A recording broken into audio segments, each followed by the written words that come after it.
Man down. Man down. Daniel, the Canadians got me. Oh, no. The Canadians with their smoke bomb, they got me in the throat and the eye. Those ice squads, I tell you, they're out to get us. Dude, it's ice squads? That's pretty good. Ice squad is what I thought. I guess I didn't. No. Yeah. No, dude, I woke up the other day and I looked like I'd been in a fight with Mike Tyson. Like my eye is all swollen up. I'm like, there's only one way that happened. And it's the Canadians. And then my throat's killing me, so I'm just like, I just feel miserable, and my radio voice sounds even more sultry than usual. And it's because I love our listeners, and I'm trying to seduce them. I think we all woke up that morning to that smoke and go, how do we send the letter to Canada that just says, fuck you? Yeah. God, that is on point every time. What is going on up there with the fires, man? Everybody's burning. Florida's burning. California's always on fire. And Canada's now been recently always on fire. What's going on? What is happening? I hate to be like this, dude, but the freaking thing is not picking up your audio right now, I don't think. Wait, hang on a second. Try again. What, is it not? Oh, you're here. No, you're here. I'm being silly. We are here. We're good. Okay, I had to check. See, because I'm in exile right now. I don't have my usual studio setup with my fancy mixer brought to you by Miss Producer, supporter and friend of the show. I have my Focusrite, Scarlett, whatever the hell. Scarlett Solo. So I'm basically, it's like I went from flying a space jet to now flying just like a biplane at an air show, and I'm just doing spirals all over the place. You know, it's part of the job. Sometimes you got to take it on the road. And I don't have my articulating, low profile boom arm. I have a mic stand, which is weighed down by a giant bag of dog food right now. Do you see, listeners, what we do for you? There's no way we'll ever take a break, which, speaking of, we might be taking a break soon. Like a week. Daniel's moving, right? Yep. And that's process. And that's a hell of a process, man. And Adam is going to go become a missing 411 person. He's going to go hiking in the mountains somewhere. And then I'm actually going to take a freaking vacation from my actual job, which will be really nice. So somewhere in there, I might just say, you know what, man? I need a friggin' break, but not this week. No, sir, not this week. I have a cavalcade of silly things because for like 2 weeks now, Adam and I have done very, very serious Mr. Serious shows about Mr. Serious things like cults and religion and belief and the power that comes with it. And we do have, don't worry, everybody, especially the people in the audience who are like me, we do have a serious topic-ish later on. But the first half, maybe even part of the second half, is just funny shit I found on the internet this week. Okay? Is it a deal? Oh, would you like to hear some local news? Yeah, would you like to hear about Israel? That's funny. Ha ha. Better. Ha ha. Did you hear that they're like currently trying to merge the American military with the Israeli military in Congress right now? Did you hear that? Isn't that pretty old? I feel like I've heard that like a couple times before. Yeah, it's been going on for a while. And and now it's going to be official. Right? Oh, geez. And they're just voting on it this week, and everyone's saying the same thing that they always say: America doesn't exist. It's already over. Just give up. And we're going to talk about that. That's kind of going to be our serious topic in the back half. Serious topic. Come on, this is the Clowntown Chronicle, man. We don't have serious topics. How about we start with this? What if you had a German friend? Have you ever wondered what it'd be like to have a German friend, Daniel? Oh, I would love to know. Yeah. Well, this is what we already did way back. What it's like to have a German sleep paralysis demon. Were you here for that one? Oh, man. I don't think so. Maybe. I don't quite remember it. Well, before he can become your sleep paralysis demon, you have to be friends with him first. You know, there's stages to these things. Hello? How are you, Reiner? Listen, I have a favour to ask you. Was ist das Problem? I have to move the fridge out of my flat. It's broken. Maybe you could give me a hand sometime? No rush, obviously. Jesus. Have you already disconnected the electricity? No, of course not. Kein Problem. Do you own that thing? Every man should be prepared.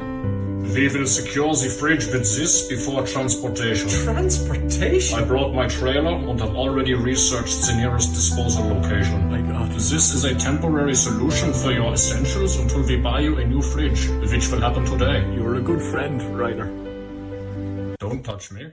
Sorry.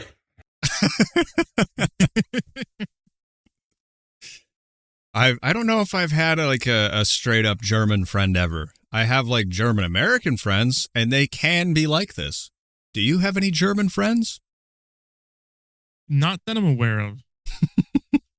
So yeah, that to be said, not that I'm aware of. Well, they do act like this. They do. It's great. It's really great. But the American spice that's added to the German friend, the German American friend, is that they're a little bit embarrassed about it. They're like, oh, I was a little too. So like up in Wisconsin, there's a lot of Germans, right? And they're like, I was a little too courteous there. You know, I'm sorry for jumping the gun on being nice. Right? That's amazing. They're almost like a little aggressive with their hospitality. It's funny. It's wonderful to live around. But you know who did have German friends was not this guy. This guy right here. This is an Italian, and this is an iFunny post. So it's one I found late at night while trying to go to sleep and hurting myself. You should know this story, right? This is the story of Prego. No, actually, I don't. You don't know this story? No, I don't. I'm embarrassed I feel like I should, and I feel like I'm embarrassed that I don't. How can you call yourself an Italian American if you don't know the story of Prego, the most Italian American story on the planet? I thought this was interesting, and this is, of course, like kind of keying us up to talk about food slop, which is one of my favorite categories that we talk about here on the show. I don't know about you. A man built 45 versions of the same spaghetti sauce, each one slightly different. A little more sugar, a little more salt, maybe a little thicker. He was not a chef. He was a scientist, and he was paid to find one specific number, the exact point where your brain can no longer say no. He found it, and it has been built into almost everything you eat today. It's your fault, Daniel. It's all your fault. He figured it out, man. He figured out when your brain will no longer say no. It had to happen. Somebody was going to do it, and might as well be the Italians. That's right. Look at this Italian guy here. Brain can no longer say no. He found it, and it has been built into almost everything you eat today. That man was Howard Moskowitz. Of the Vienna Moskowitzes.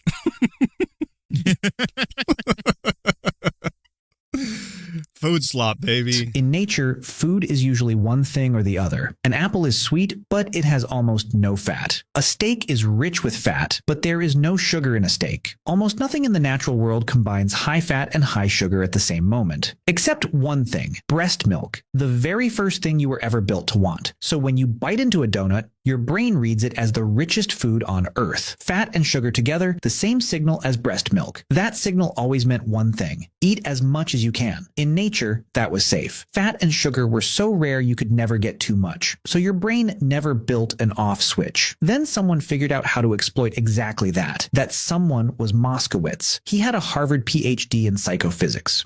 Psychophysics? Psychophysics. Does that sound real to you? Psychophysics. I'm looking that up. Psychophysics. Like that's like a class in a game. Psychophysics is the scientific study of the relation between physical stimuli and the sensations and perceptions they produce. Key concepts in the field include absolute thresholds, difference thresholds, and sensory scaling. That sounds like a lot of syllables. I don't know if I can understand that. This just sounds like it's also from like Psychonauts. Doesn't it? It does. It sounds like That's why I'm like, it feels like it's from a game. it sounds like a skill tree from like Cyberpunk, Psychophysics, or Prey. You know, Prey or System Shock. I mean, you name it. Psychophysics. Is this real? Chat, is this real? Yeah, it's real. Look at that. It has a Wikipedia page. That's how you know it's real. Science of how human cravings actually work. He had already proven it with sugar. For every person, there is a perfect amount. If it's too little, you crave more. If it's too much, you stop enjoying it. But right at the peak, at that one exact amount, you keep going back for more. He called it the bliss point. His insight was insultingly simple. If you ask people what they want, they lie. Not necessarily on purpose. They just simply don't know. So he stopped asking and started measuring. In the 1980s, a giant food company named Campbell's brought him in to save a failing pasta sauce called Prego. Food companies had always looked for one perfect recipe, the exact sweetness, thickness, spice, and chunkiness that everyone would love. So Moskowitz went looking for it. He made 45 versions of the Prego pasta sauce, fed them to thousands of people, and asked how much they liked each one. What he found was striking. People didn't share one bliss point. They split into clusters. Some wanted it plain, some wanted it spicy. A whole group nobody in the industry had even known existed wanted it extra chunky, which meant a Tell me, Daniel, are you an extra chunky spaghetti sauce kind of guy? I am absolutely not. Does that gross you out, chunky spaghetti sauce? It doesn't. I just don't like care for it. I like normal spaghetti sauce, just not chunky. I mean, chunky is just too much. Chunky in spaghetti just feels wrong. Like you're just gonna have cubes of tomato just like falling and slipping off of your noodles. You know, you don't want that. You don't want that chunky stuff. Come on, guys. Get real. There's going to be some genius in the comment section being like, actually, the only legitimate Italian recipe for spaghetti sauce is chunky. Then I'll have to fight with him in the comment section. Or I'll say something like, Jesus loves you. Find Jesus. Come on. Chunky? Let's be real here. And this is coming from a guy who prefers crunchy peanut butter, which I know is a sin. But that's interesting. I can't help it. I can't help it. Somewhere along the line, I saw the red top on the peanut butter and I saw the blue top on the peanut butter, and I chose blue like a Democrat. My left-leaning proclivities have been revealed. Now everyone knows. All it took was peanut butter. Now everyone knows I voted for Kamala Harris. Oh, God. Oh, the humanity.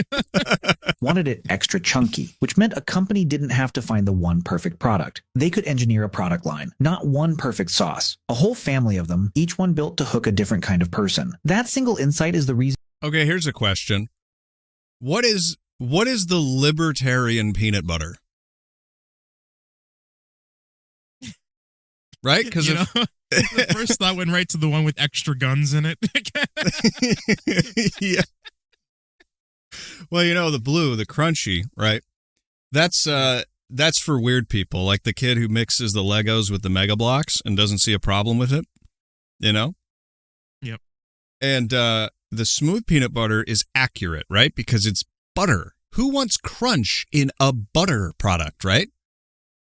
Creamy is clearly the correct choice. And crunchy is for those zany people who have something to hide.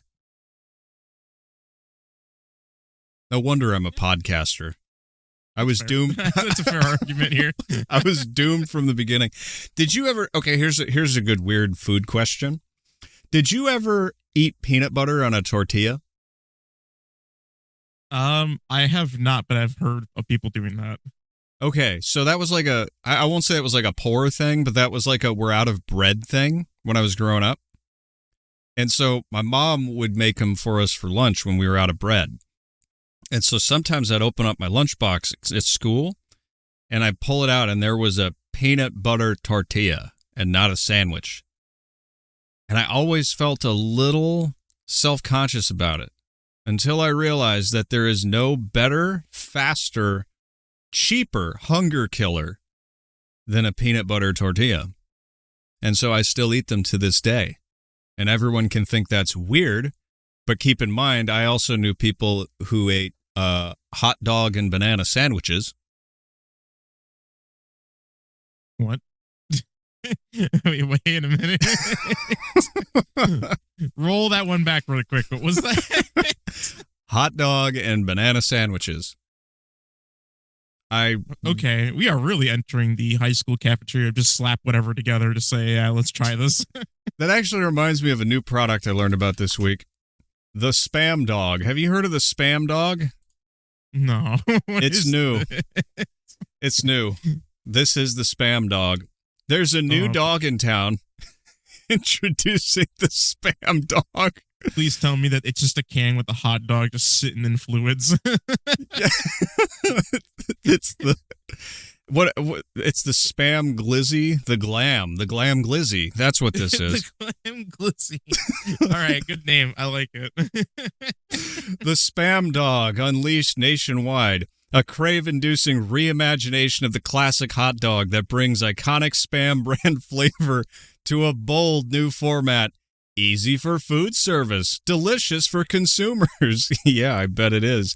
The Spam Dog delivers familiarity with a twist, providing operators an opportunity to offer additional varieties on the roller grill. Two culinary icons making its national debut. At the National Restaurant Association show in Chicago, the Spam Dog delivers one unexpected bite. Really? Wow. Oh, Lord. The Spam brand is stepping outside of the can with the launch of the Spam Dog, a crave-inducing reimagination of the hot dog. How much can you write about a hot dog or a can of Spam shaped like a hot dog? It turns out several paragraphs. The Spam Dog captures the savory taste fans love and adds variety to roller grills and restaurants. Oh, so you can get this at your convenience store. You can get a Spam Dog at the 7-Eleven. Daniel, Fantastic. would you eat fantastic. Would you eat the Spam Dog? For the show, I would do it. Just for the show. Well, it sounds like they're rolling it out and trying it out in our area, right? So we have an exclusive look at the Spam Dog. This is the future. How did I get on this? Oh yeah, each one built to hook. We were talking about Prego and figuring out what it is that you can feed people that their brain will be tricked into never wanting to stop eating. You know. Health. Oh, yeah, fantastic. Engineer a product line. Not one perfect sauce. A whole family of them, each one built to hook a different kind of person. That single insight is the reason your supermarket has 40 kinds of pasta sauce, 18 kinds of mustard, an entire aisle of breakfast cereal. The food you love didn't taste that good by accident. Someone designed it that way on purpose with a clipboard and a budget. The chunky sauce alone made $600 million. But the bliss point was the easy part. The harder problem was making sure you never put the bag down. Take a Cheeto, for example. It's engineered to dissolve almost the instant it touches your mouth. Someone spent real money getting it to disappear that fast, on purpose. A food scientist named Stephen Witherly studied this and gave it a name. He called it vanishing caloric density, a fancy way of saying the food erases itself before your brain even notices. When a food disappears in your mouth that fast, your brain quietly concludes you didn't eat anything. Perfect. Great. because the way the system works is that there must be no stability ever. In anything, you have to constantly pay a subscription fee. You have to pay a tax. Rent might go up. You have to pay for everything. You know, I remember asking my mom when I was young. She gave me a peanut butter tortilla, and I was munching on it in the corner. And she was like, oh, man, I got to vacuum the house. And I said to her, Mom, does it cost money to run the vacuum? She goes, yes, it does. And I thought that was sick.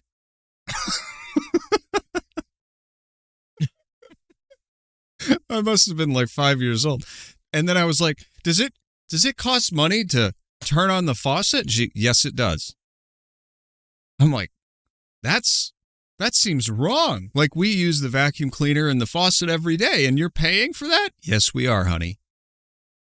I remember I got in trouble for turning on the air conditioning on a 90-degree day once. Because I figured it out. Those days. I was like freaking blazing hot. Same house, probably same time, within the same year. I got hot in the house, and I'm like, well, obviously we should turn the air conditioning on.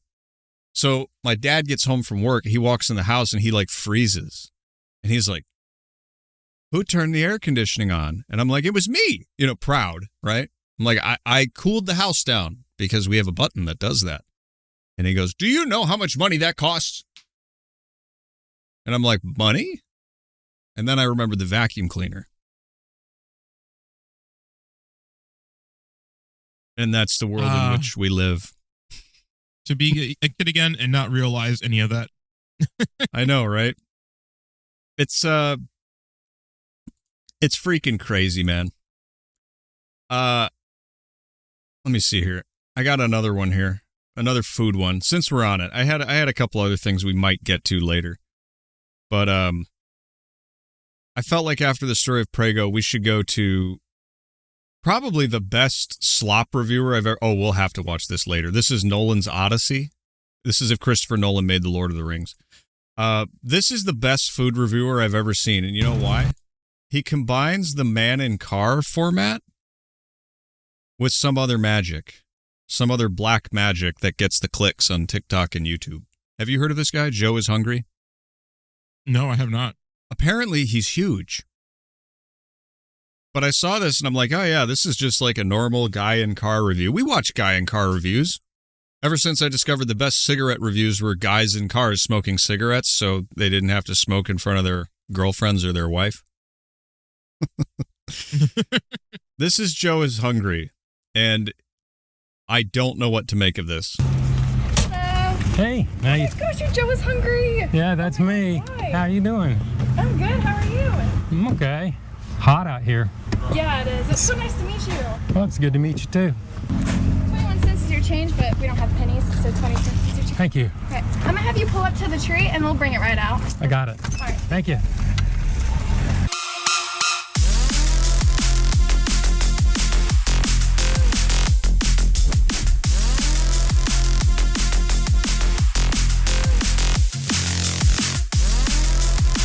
He times from when he ordered to when the food's in his hand. Now, did you expect this kind of music from Joe is Hungry there at the front end? No, not at all. I was not ready for the absolute bass drop of dubstep just playing out of nowhere. I was not ready at all.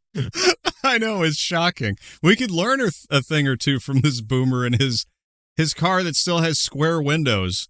Like, this looks like a car out of the Soviet Union.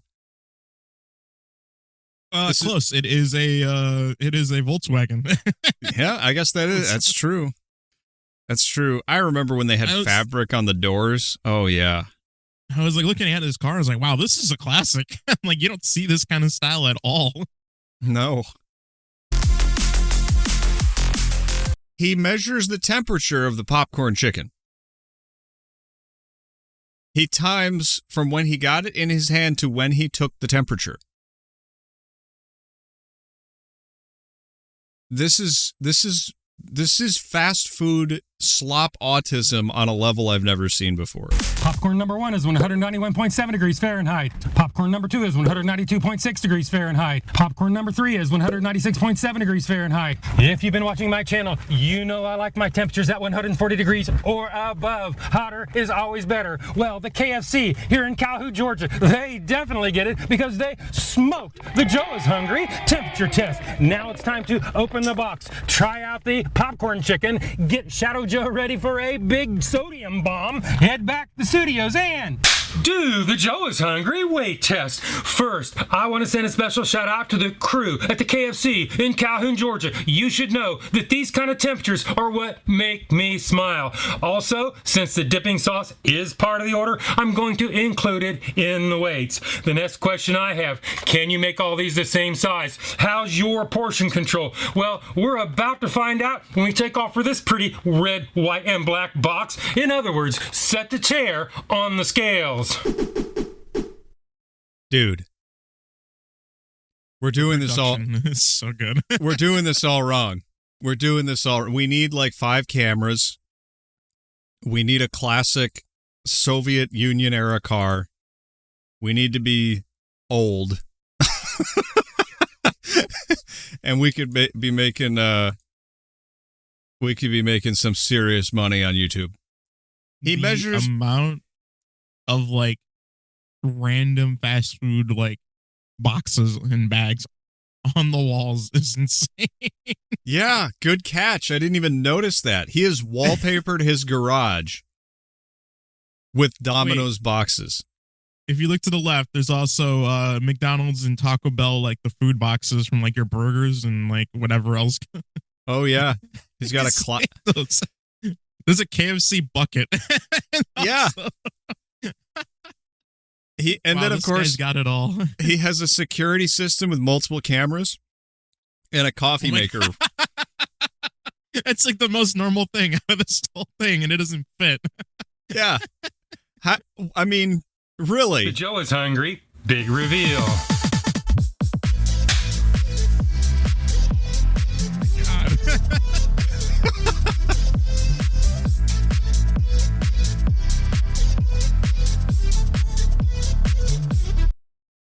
He's got a rotating light table. Man, the choreography here is amazing. Dude.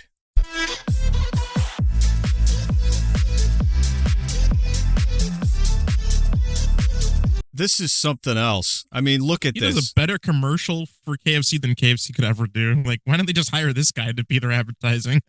I know. Look at him. He's got a sword that he cuts the nuggets with.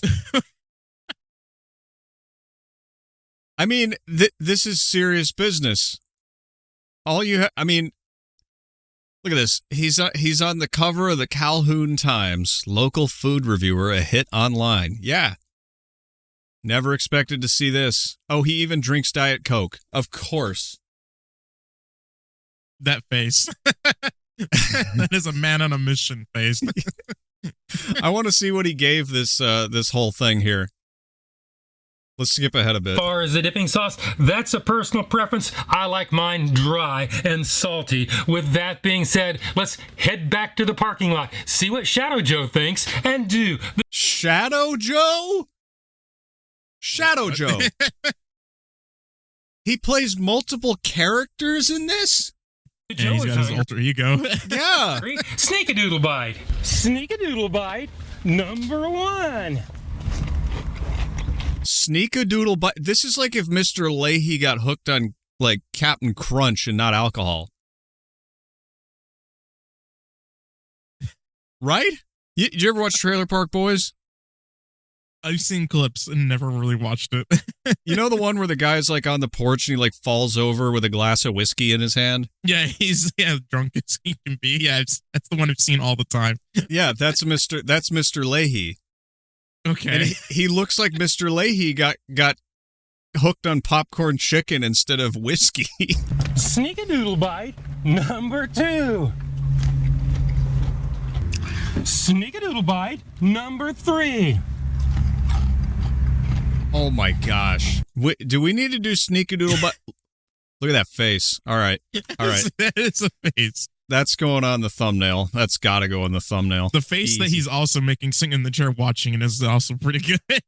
Yeah. And this guy's got some really good facial expressions. Yeah, I mean, he's clearly a professional. Like, we could sit here and make fun of this guy, but this man is thriving and in his element. Yes. The number. What's funny is that all the expressions and how animated he gets, he'd make a great VTuber because of all the models that people come out with. You need to have a lot of facial expressions and go over the top for it to work right. Yeah, he would be For the good way at it picks this. up on a camera. So yeah, I think if he was ever to go that route, he would be fantastic. Joe is hungry is now.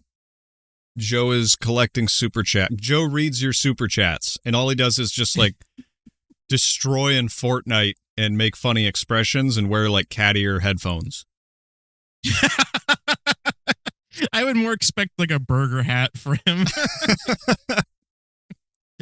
Yeah, it's like that guy on Twitch who's the peanut or whatever. But it's just burnt peanut. Yep. Yeah, burnt peanut. It's just a piece of fried chicken, and his face is on it. I could see it. It truly deserves. KFC. Not a terrible deal. I mean, if you'd have filled the box up all the way, that would really help out. However, it still has that good, salty KFC flavor. You did pass all the metrics, and you did make it fresh, so I'm gonna go 6.9. That is my number. This is my review, and hopefully I will see you in the next video. Dude, he's figured it out. Look at that man. Look at the eyes. He knows.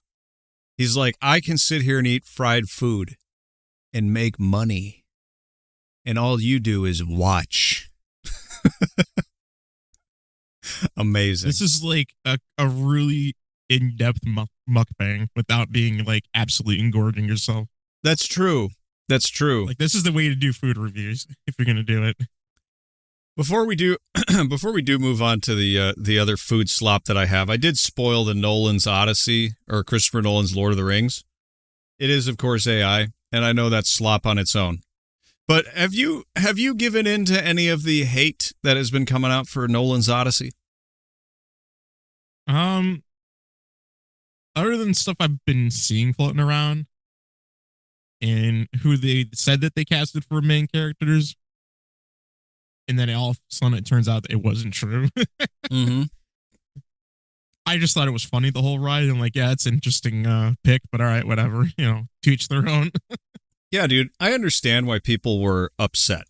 Like, I fully understand it because I get it. Like, for years, I've been very much in the same place where I'm like, yeah, they're just ruining every movie. And they are. Absolutely, they are. There is this thing that they do with cultural heroes where they turn them into, like, pussies who are sad about things. This started with American war movies. So, like, American Sniper was like, yeah, he shoots children in the Middle East, but he's sad about it, and that's the movie. And then, like even Hurt Locker, and I love Hurt Locker. It's like, yeah, he fights people in the Middle East, and he's sad about it, and that's the story. And everybody's like wringing their hands about, fighting wars for America. Whereas if you go and you look at war movies from like the 40s, the 50s, the 60s, and even the 70s and 80s, there's very few war movies that are like that. It's just like, yeah, we beat the enemy. Let's blow up that bridge. It's kind of inspiring. Yeah. So, like, when I look at the rage coming around Nolan's Odyssey, I get it. At the same time, people really, really jump the gun. And I understand why, but I haven't seen the movie, so I don't have a strong opinion on it. I did see the trailer, and I thought it looked like shit. But I've also heard from people that I trust that it's not actually that bad. And I also am aware that Rotten Tomatoes is hiding negative reviews.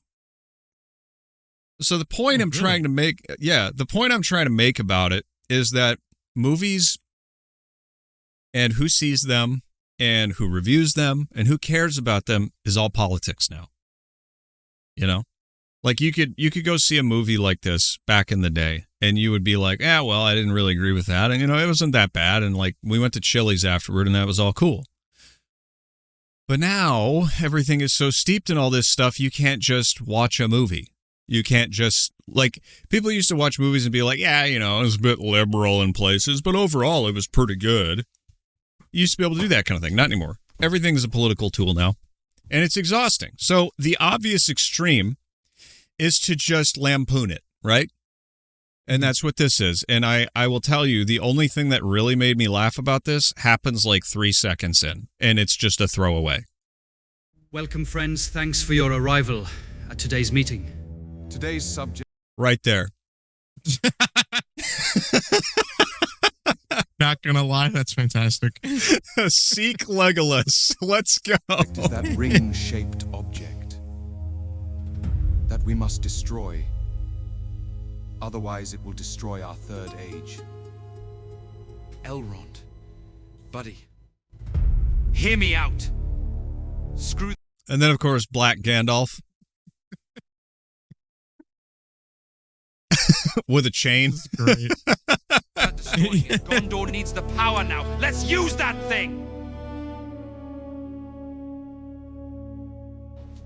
Go on then, Boromir. Reach for the gold. It don't take fingers, son. It takes hold. It'll wear your bloodline like a borrowed coat. Tie your father's white city round your throat. Gandalf the White. You promised me that you won't use Fall. Speech of rap here. I'm sorry, Elrond, my N-word, but that fool Boromir forced my hand. I'm sorry, Elrond, my N-word. Oh my gosh. And I love, so like there is a slightly subtle joke here where he calls him Gundalf the White, and he's black.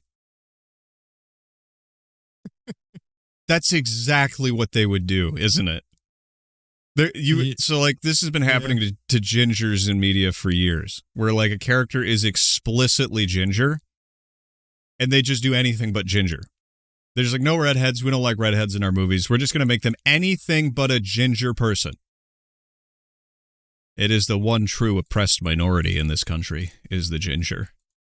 You want to hear Indian Legolas talk? I would love to. Sir, we must respect Eru Iluva Sar law of hospitality.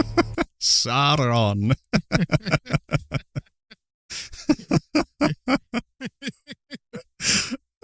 I was really hoping he'd open up his mouth and it'd be like, bastard, bloody bitch.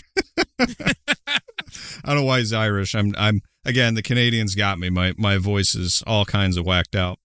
It changes my accent. I'm listening to your bright ideas now.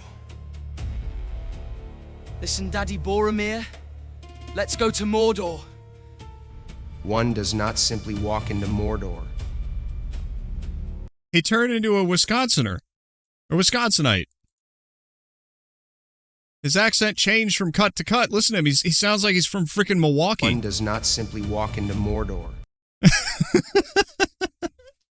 Oh, this is great. Okay. This is too easy, right? Did this really need to be? Oh, Boromir has an earring.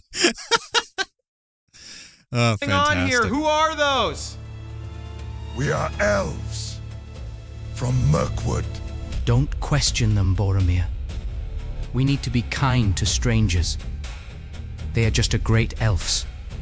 See, what's killing it for me is the shitty music.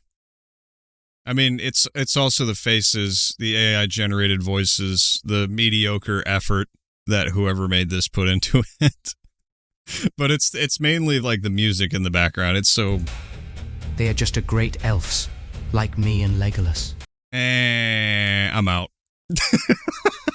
It was a good start, and then it just all went downhill. Yeah. All right, let's get back to the food slop. We need to return to Joe is hungry territory. This is almost getting too political, and that's not what this show's about. This show this week is about fun, right? Oh, this is clearly not fun. Let's try another food one. Wait, this is food? Yeah, that's right. This is food. Sorry, but I saw these people are plain evil. They're sociopaths, and I thought, this is going to be an Israel clip. It's not. It's about seedless watermelon, which is a conspiracy. Apparently. Yeah, I think I've heard a little bit about that, actually. Well, I mean, you remember during the beer bug days, the COVID days, where there were like grocery stores just banning the sale of seeds specifically because people were planting gardens. I didn't know about that. I didn't hear anything about that. I believe that was Minnesota, where everything bad happens now. I would say, oh, that tracks. Yeah. Yeah, I'm As soon pretty as you sure. said that, I was like, oh, that tracked right away. I'm pretty sure I remember that's where it's starting, or at least going. And I was just like, wow, that's pretty freaking nefarious. We are slowly getting rid of all seeds in fruits and vegetables. See, this is the problem, man. When you get two truthers slapping their clips on top of each other, they do the Harry Potter music and the truth music all in one. They feel like they have to add more spooky music. So you got two music tracks playing over top of each other. That's called a double true or a true. True. Yeah, so if this starts giving me a seizure, I'm going to stop it. All right? It sounds good. But let's see if we can understand what this man is saying about removing the seeds. We are slowly getting rid of all seeds in fruits and vegetables. And honestly, it's brilliant. Because once every apple, grape, watermelon, and tomato is seedless, guess who controls life itself? No more planting your own food. No more saving seeds for next season. Everything All right. you eat. All right, I'm getting a seizure. So here's the problem. There are a lot of these truth videos going around this week, and I've seen a couple of them where they take a clip from like the early 2000s or 90s when fidelity is really low, and they grab somebody who looks vaguely important. And then they add an AI voice and have him talk, and they can say whatever they want. So they're like, we got it on video that this guy is talking about getting rid of all seeds and plants because we want to control the food supply permanently. Something like that. And then if there's a flub, like where the speech doesn't line up, they just cut to B-roll. Or a cutaway. Something like that. And these are floating around out there. This is a phenomenon I first started noticing with fake Joe Rogan clips. Where they would have Joe Rogan say something like, wow, that's crazy. And then they would cut to him starting to talk. And then the moment he got 2 words in, it went to another video. But if you look closely, you could see that they were faking his mouth moving and the speech. There has to be some kind of a course you can take on detecting AI fraud.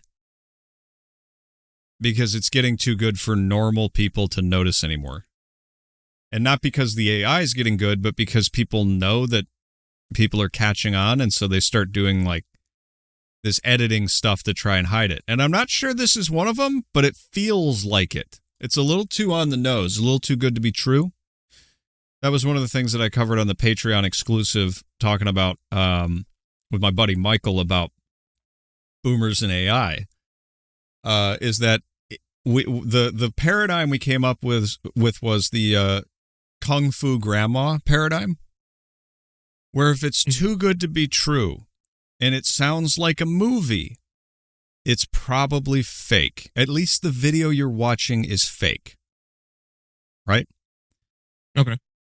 So there could be truth to this, and I'm certain there's truth to this, the whole seedless thing, or at least having seeds that you can't plant in the ground and seeing if they grow anymore. Like, whatever. There's some truth to this. But the truther people have to overlay 5 different tracks of music, and they're like, it's true, so, I'm making propaganda, so it needs to be, it needs to look the part. I don't know, man. There's weird justifications people go into for lying. No more saving seeds for next season. Everything you eat, everything that grows, will come from our labs. And when the last natural seed is gone, that's when it gets fun. We can make them rare, expensive, maybe even licensed. Only billionaires that will have gardens, and everyone else will have to subscribe to eat. Sounds insane, right? But it's already happening. Seedless isn't. I just like, this is half the truther stuff I see now. Why did we need the Harry Potter music over the TikTok truth? Is that necessary? That's a real sociopath right there. People yeah. do that. That's psycho shit. Putting Harry Potter music over your other truther clip. All right, what else we got? Okay, so Japan is banning American cereal, apparently, according to this guy, who is definitely not AI. This is horrifying. Some of our cereals are so unhealthy, they can't even be sold in other countries like Japan, a country that's famous for processed convenience store food. The government of Japan has said that Frosted Flakes, Rice Krispies, Wheat Thins, Honey Bunches of Oats are all causing people cancer, and they may not allow these American foods into their country anymore. Sayonara. They have a potent toxin in them, BHT, butylated hydrotoluene. This chemical is a flavor enhancer, which is meant to make these highly processed foods actually tolerable when you eat them. But Japan has a totally different idea. Why don't we just use real food that actually tastes good? So while other countries around the world ban American foods because of how cancer-causing they are, we can still get them in our... Why is she out of breath? I was like, Jesus Christ, she sounds like she went on a freaking really mile, run. Yeah. Relax, take a breather. What the heck? This around her neck, is that like it's a DeWalt thing. Is that like a wearable speaker system? I'm assuming so, or part of the headphones she's wearing. I was going to say, because if it's a neck cooler, there'd be vents here, right? Or a face cooler or whatever the heck. Yeah, there'd be vents on the top of it blowing up.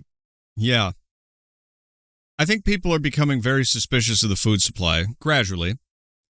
But the people leading the charge are these people. These kinds of people. It's funny when you get these kinds of people. They're like, oh, look at all the outside European countries that are all healthy foods and all this. And then you look at the same list of ingredients and it's like, oh, we banned this because it also causes cancer. But it's okay there. Yeah. It's the same thing here, people. It doesn't freaking matter what you eat. What's in the food isn't always good for you no matter where you go. Yeah. I mean, the simplest... Just take a look. And, honestly, at the same point, I'm actually hoping people stop looking at the ingredients list. Because a lot of these guys don't even know what the fuck's in it and understand what these are and the names of these things. And they just say, oh, big words must be bad. It's like, if you guys don't know what's in it, then don't actually try to actually figure it out and say it's bad until you really know. Yeah, it's true. I mean, if you really want to be safe, buy your shit from a farm. Just do it. Just buy it from a farm. Forget about the ingredients list. Forget about what plastic the cow was munching on. Just buy it from a farm if you can. Or grow it yourself. And if you simply must eat the slop, start looking into ways to protect your gut from the slop. Seriously. If we're going to live in a gigantic nutrition desert, there have to be some measures you can take to protect yourself from these chemicals. And, here's the funny thing about food truth and water truth and stuff like that, which I'm a big water truth enjoyer. I've never heard of that term. I'm kind of curious now. I just made it up.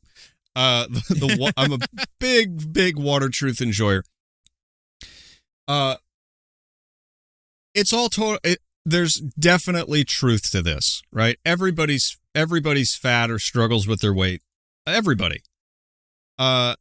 And it's not because of the calories. If you count your calories and you're like, oh yeah, there should be a 500, I'm doing this 800 calorie deficit. Frequently your weight loss is not consistent. If you eat enough of this food, you will literally feel sick. I mean, these are basic things. I forgot my greater point here.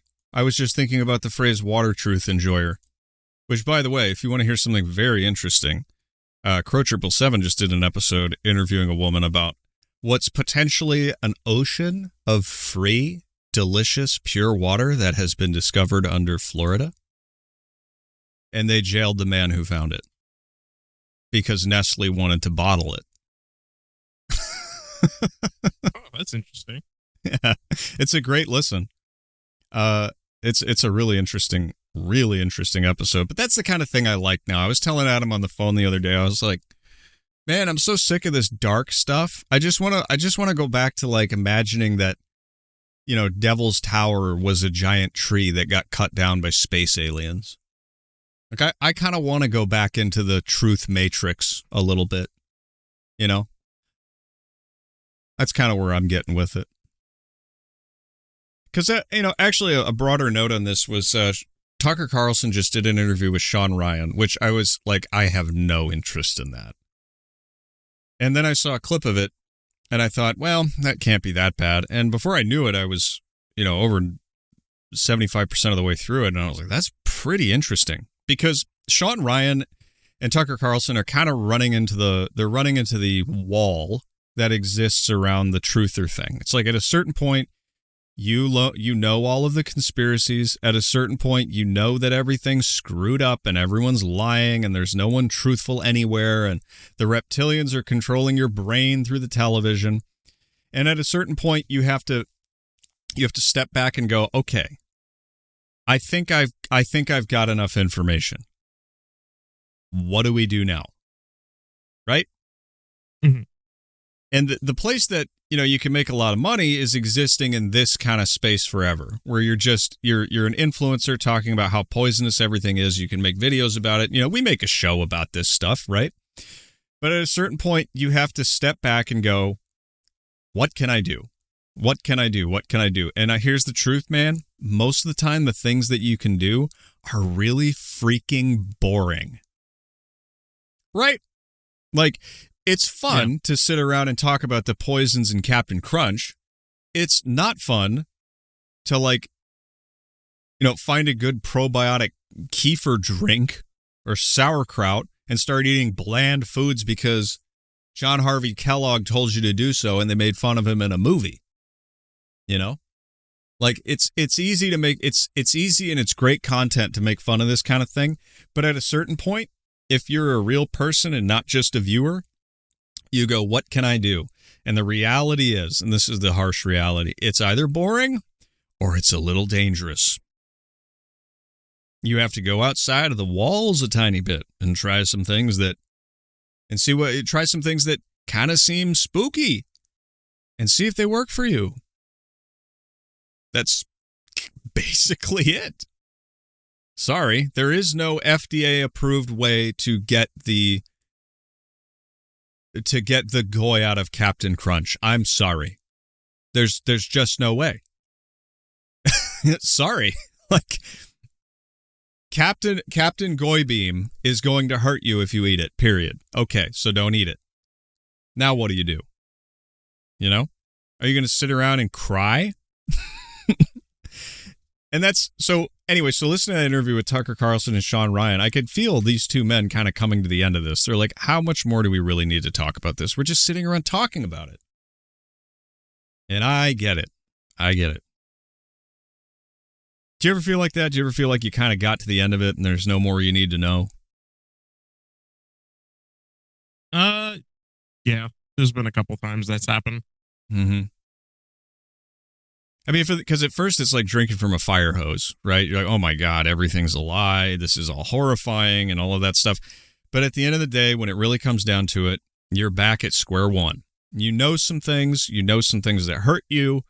You shouldn't be watching the television. You shouldn't be consuming brain rot. You shouldn't be eating things sold at Dollar Tree, right? Mm-hmm. Now what? What are you going to do? And a lot of people really think that there's nothing we can do, and that's the kind of thing that I that just drives me crazy. Here's another good example of this. Here's somebody who clearly is trying to raise her own food and do it right and all that good stuff, and it's like 4 minutes of just like, how deep down the rabbit hole do you want to go on nutrition? You're pretty deep down the rabbit hole when you no longer believe that chicken is a health food, and I don't believe. Don't eat chicken, she says. Chicken isn't a health food. What is it then? What is chicken? Is chicken a genetic experiment from like Cargill? And we're really going down the rabbit hole. Yeah. Anymore. For decades, we were sold this lie to sell chicken. She's got chickens right there. Hang on a second. That chicken is a health food. It's the cleanest source of protein. It's the number one, all these things. It is absolutely not true. If you actually look at the nutrient density of proteins, beef is number 1. Lamb is number 2. Mm-hmm. Venison, bison. Then you get to like fish and pig, and at the very, very bottom, chicken. Lower than pig. But you know why chicken is at the very bottom? Dude, that sheep was mad. He was like, don't eat me. It's like the Chick-fil-A billboard just happened right there, except it's a sheep instead of a cow. But you know why chicken is at the very bottom? Because at this point, they have, I don't want to say genetically modified because I'm going to get... I'm sorry, that sound was too good. Freaking... I mean, way off guard hearing that in the first time. I was like, what? That sheep is friggin' photobombing her red pill. Because at this point, they have, I don't want to say genetically modified because I'm going to get in trouble, but selectively bred, we'll pretend that... He's still up to it. He's like, no, you shut can't up. get away from me. He's like, shut up. I know you have Captain Crunch in the house. You're no better. They have selectively bred this so much that all the health, like nutrient density in the health food has been absolutely stripped from it. Like, they're not breeding these chickens to make them healthy. They're breeding these chickens to grow bigger, to grow faster, to eat less food. What are my sheep doing? And to be more disease resistant. Nowhere in there does it say, and to have a higher nutritional content. Yes, because the system is rigged for utter efficiency at all levels. It has to be like that. They have to produce and sell as many cases of chicken as they possibly can. The faster the chicken grows, the better. Are they worried about your nutrition? No, they're worried about getting that chicken on your plate and through your system. That's how it works. You know, the common theory of like, oh, they've been hiding a cure for cancer. Probably, but there's probably 10 cures for cancer because what they want you to do is they want you to subscribe to a service. It's a business. This is how it works. Are we children? Like, if they invented a food that you could eat once a month and not have to eat, and it made you skinny and healthy all the time, that's the only thing anyone would ever eat. Right? Mm-hmm. They could flavor it all different kinds of ways, you know? What happens then? The economy goes belly up. You can't have things like this. You can't have permanent solutions in a subscription society. It just doesn't work. You would have to overturn the entire thing, change the principles of everything. This is the cost of living in a world like this, you know? But let's carry on. Anything about marketing, you know, it is all a complete marketing tactic, a marketing sham, because I don't want to say which company, a big, huge chicken company that you probably know of that begins with a T. Tenders. Raising Cane. Wait, that's not a T. Chick-fil-A, that's not a T either. Damn. What's the chicken company that starts with a T? Do you think they're going to send out a hit squad to get rid of her for speaking the truth? We already all know this. No. Yeah, that's not going to happen. It is so funny, though, you know, people not realizing what time it is. This information is easy to find. It's everywhere. You know, the scary thing would have been to talk about this 10 years ago, 15 years ago. You know, like the reason they jailed the guy who found the ocean of fresh water under Florida is because they wanted to bottle it, and he was ruining it. When it's well known, like in a few years, that this is a common thing, that there's fresh water everywhere and a lot of it. Well, then what? Everything has to change because the system is rigged also for. So like the system is rigged to keep you moving through it, like the TSA line, but it's also rigged to keep the structure in place. It's rigged for stasis. Adam Curtis talks about this in several of his documentaries. It's there to create stalled century, where the same people are in charge forever, and everybody else is super distracted. And that's it. What are you going to do? You know, I got so many truther clips left. I got to check our time. Oh man, we're at the halfway point. We should probably do our little break because we got some donations that I have to cover from last week when Adam and I didn't take a break. Donations and super chats. It's such a burden. to get money for doing this. It's pretty great though. Sometimes, you know, it is pretty great. I just want to say thank you to everybody who supports the show, because with your support, it costs us nothing to do this. So far, it'd be nice to make a profit, but so far it costs us nothing, and that's good enough right now because we love it, don't we, Daniel? Oh, I love it. Yeah.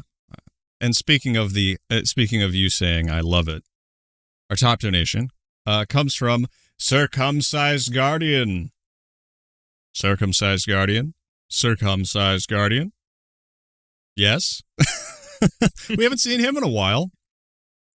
We're happy to see him back. He sent in a massive 55.55, which is just beautiful. Thank you so much. But he also sent in a very big note, and we're going to read it. And we also have some surprises from him that we're going to show, because that's how much we like getting a sizable donation, you know? So he says, "This is Circumcised Guardian of the Fat Point here. Sorry it has been so long since my last 11 fiver and 11 coin-clipped fiver donation, but the beer-lovin' capybara spoke to me. I purchased 5 capybara plain stickers and 5 capybara I love it here stickers and had to get a magnet." What do you think about that, Daniel? No, I love it. I love That's it all. here. That's all you, dude. That's all you. You came up with the "I love it here." I remember being on the phone with you and being like, "We have to turn that into a sticker." It's got to happen. It had to happen. It's just so good. Yeah, all links are in the description, and I will play a little thing later so you can see more of them. He says, "I am including a memorial meme I created after the passing of our best, Senator Lady G." That's Lindsey Graham. And also extended my donation jingle a bit. I cut out the last part of my jingle on the last donation because I did not want it to hurt the twins' evangelical ears with the song's coarse jesting. Oh, that's very much appreciated. Very much appreciated. You guys are in my top podcast listening experience along with War Mode, who are actually former No Agenda listeners as well. I've heard of War Mode. Haven't listened to it myself, though. Enjoy all those fivers, my sons, and don't get too sick on those 11 hot and readies. That's right, Daniel, we're eating good tonight, buddy. I'm ready for it. My new Lady G memorial meme is also my screensaver right now. I laugh every time I sit at my desktop to do work. Love your work, and also Newsfist, keep up the superb watching. Circumcised Guardian of the Fat Point. Now, before we move on, I actually do have his, I have at least the Lindsey Graham meme he made here. Yep, there it is. Mr. Ladybug Lindsay going to heaven. That's amazing. And here's a picture of his desktop with it as his background. So while we're looking at this meme, I'll also play the extended jingle he sent. I do have it downloaded here. Oh no. Oh, hang on. Here it is. God, how do you keep track of this? It's a process. My money and there's a cripple, so I give some more. Oh, there's a fiver for your son. I love you. I love you You're too. lovely cripple boy. The lovely cripple boy. Where's Jerry Lewis when you need the man come Labor Day? Oh, yes. I missed that jingle. It's good to see you back. It's good to see you back. It would be wrong of me to mention No Agenda without mourning the passing of their one of their main co-hosts, John C. Dvorak. It's very sad, you know, because the No Agenda show it's always been a very good show, and you know, of late we've I would say over the last year and a half maybe we've done some complaining about, you know, Curry's little agenda on the No Agenda show, and you know, things going a little bit sideways on that. That's actually why we heard from Circumcised Guardian in the first place, because we agreed on it, that Curry was clearly starting to lean a little bit in the direction of the, how do I say this, the Big Eva agenda. And that was sad. But John C. Dvorak, man, that was a grumpy old boomer, and he was like my favorite boomer in podcasting.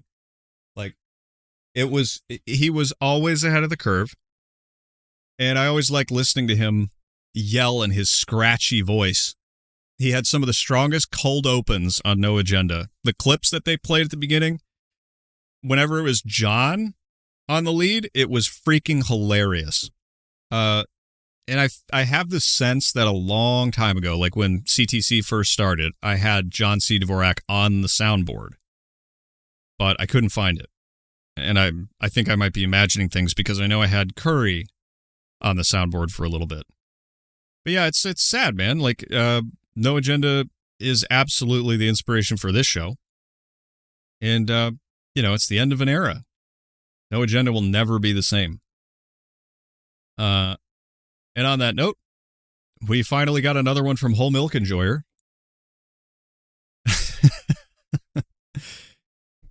It's been a minute since we heard from him. I know I have his. So here's the reality.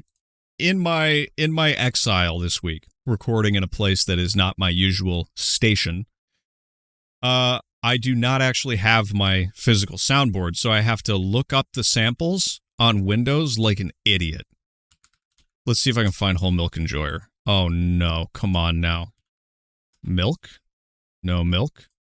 Okay, so you know what? I got two fairly new ones, all right?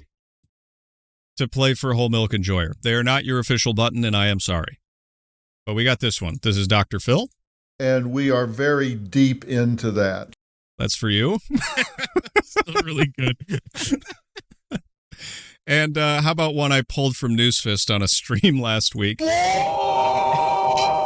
You ready for the war? Yeah! We're gonna kill a bunch of Hajis! War! It's really good. I felt like that one fit because Whole Milk Enjoyer always sends his super chats or his donations in all caps. He says in all caps, George Bush does not care about black people. I am still here to watch with whole milk and love. Godspeed. Godspeed to you, sir. And last but not least, we have two donations because Tom sends one in every week. I will read them in order. He sends $5.55 both times. He says, good content lately, brothers. Keep it up. I am here to watch. And number two, he says, R.I.P. John Dvorak. You will be missed. Yes, will definitely be missed. Thank you, Tom. It's always good to see repeat people. You too can become a repeat person by supporting the show. Where is my donation? Oh, there it is. Yes, you can send a donation to Stripe or Venmo. The Venmo is at CTC Memecast. It's legit. You can send as much as you want with your note, and I will read it on the air.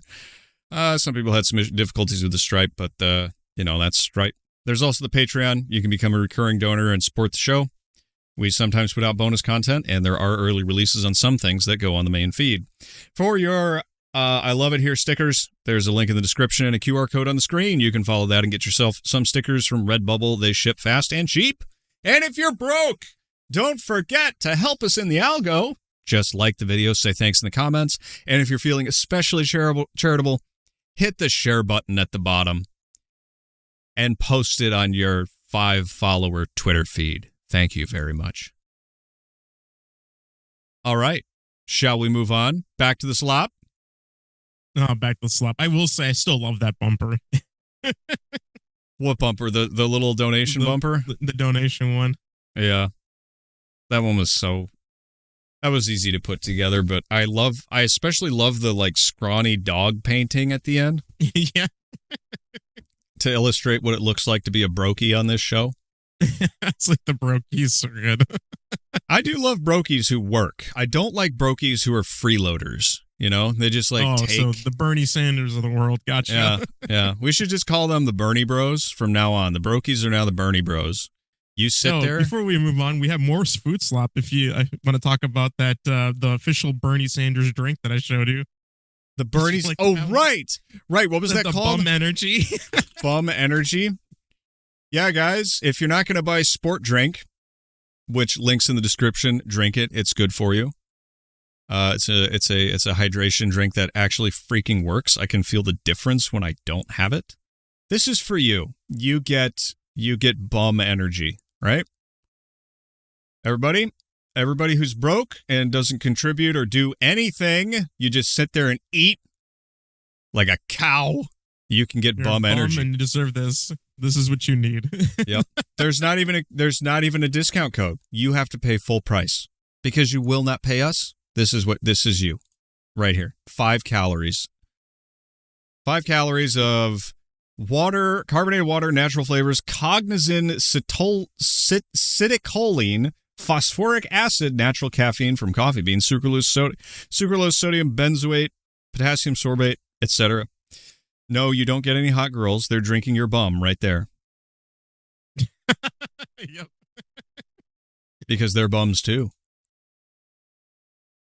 Man, they have a lot of flavors here compared to what there was at the store, because I got the Coke one and a Dr. Pepper one, which was called Dr. Bum.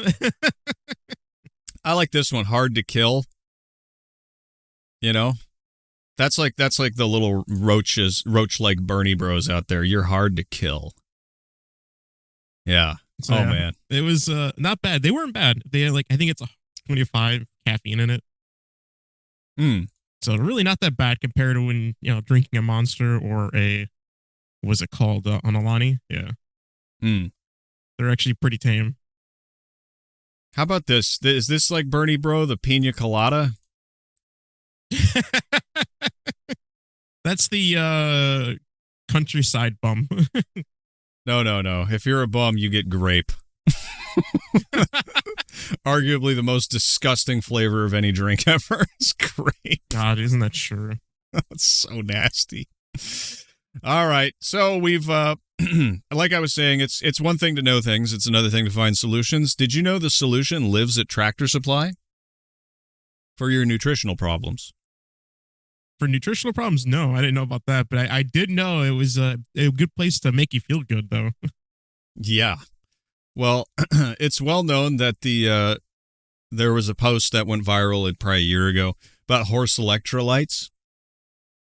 You can get a bucket of horse electrolytes and just drink that from Tractor Supply. I've heard about it. Isn't that Joe Rogan that said something like that? Actually? That sounds like something. I thought something. he mentioned that he has tried the horse electrolytes. Yeah, that sounds about right. So here's the solution. Here's the solution to all your problems. No, it isn't sport drink because, paying us would be a horrible sin. You don't want to buy sport drink and use the link in the description to get yourself a canister of some of the greatest electrolytes on the planet. No. You want to pay Tractor Supply to get that kind of stuff. Check it out. See what we can find. So we're going to talk about another product that Tractor Supply has here, and it's called Liniment Gel. So if you take this and you squirt it into a glass mason jar and put a little bit of DMSO in it. A lot of people were asking from my last video what DMSO is, and DMSO is dimethyl sulfoxide. It carries the ingredients in this to your sore muscles, and it makes them stop hurting. This stuff works so well with DMSO that I used it for my neighbor, and he came over and said his back was not hurting and his legs were not hurting, which was great. This stuff right here is really good. You can put a little DMSO in this. It has menthol and it contains MSM, which everyone knows is a sulfur product that is good for so many things. It's funny. MSM, I actually supplemented on that for a while. Which is hilarious because that's also the mainstream media. That's just short for mainstream media. MSM. No Agenda shout out. John C. Dvorak, rest in peace. And when I was on this stuff, people told me my skin looked like it was glowing. I'm not talking the stuff you buy at Tractor Supply. I bought it from a, nutritionist source kind of thing, and it's just MSM. You just take a pill. And people were like, wow, your skin looks really good. I'm like, yeah, it's the MSM because I think it's MSM. Yeah. Yeah, it's good for you. But it's crazy, because it's like you see in movies all the time, the criminal gets wounded and he goes to the vet. So there's no record of him getting medical treatment, right? And it's like, oh, yeah, well, they have all these solutions to your problems that are not tracked by the government and not designed to turn you into a cog or something. I don't know. I think that's the message from the movies. Let me ask you, Daniel, would you buy a horse treatment from Tractor Supply and use it to help your sore muscles? No. Without a doubt, no. No, you're going to stick with that hot and not hot and ready, icy hot. That's going to be your choice. Icy hot, Bengay, all that kind of fun stuff. Yeah. Yep. Yeah, I don't know. To me, it's just that it depends on. I don't know enough about like how much a human would need to take versus what a horse takes. Yeah. So actually diluting it correctly to where I don't OD on something is probably not the direction I want to go. Yeah, if you want horse, if I don't know what I'm doing, if I knew what I was doing, then I guess if you're smart and know enough about like how much you need to supplement for the amount a horse needs, then 100%. I mean, like, why would it matter then? Because really the same crap that goes into anything we put in for ourselves. Yeah, the same chemicals of this. Yeah, if you want your horse electrolytes in a form that won't absolutely like drive your system crazy, just get Sport Drink. Use our code. It's good for you. All right, I'm done. Here we go. Just buy Sport Drink, people. It just save you the time and the headache. It's actually really good, I'm telling you. And they keep announcing new flavors because the company's blowing up. Because get this, people like good products, and they'll shell out for something that actually does something. I mean, I know I do. How about some more truth? I plan to get one when I move, so I'll let you know how I hate when it tastes when I get there. Yeah, you should look through their flavors because they got a whole bunch, they got a whole bunch more, including a patriotic flavor, which I think is supposed to be vaguely like a rocket pop, but I don't know. I've never had that one. Close enough. I've only had the lemon lime and the blue one, which is supposed to be like Baja Blast, and then I had the white monster one once, and they're all good. They're all good. The White Monster one has a lot of caffeine in it, though, so if you're sensitive to caffeine, I would avoid that one. That's the one I need to get done. Yeah, so get yourself the White Monster one. It's freaking delicious, and you'll never look back because you'll just feel better. Period. So, I'm sorry about that. I apologize for the absolute ear blast that was. Here's a little truth clip that came out this week. Did you know that Trump has a body double? Nope, but I wouldn't, not believe it. So this one was going around. This is allegedly Trump in front of a body double, which, is horrifying. And, they definitely don't use those, but now they caught him on tape using a body double. Oh. Wow. Where was that guy at the when he got his ear blown off? Yeah, for real. Yeah, we needed this guy there. That would have. It's even fun. It's funny because it's like the same absurdly broad shoulders and the funny like gait. Oh yeah. Look at that. Oh, that's crazy, because like the body double would be wearing the blue tie to confuse the enemy. Not the red tie. Because body doubles are notorious for not wearing exactly what the target they're protecting is wearing. This is just Trump's father-in-law. That's all it is. But from a distance, Man, it's almost like strikingly close because the camera's like not 4K crisp.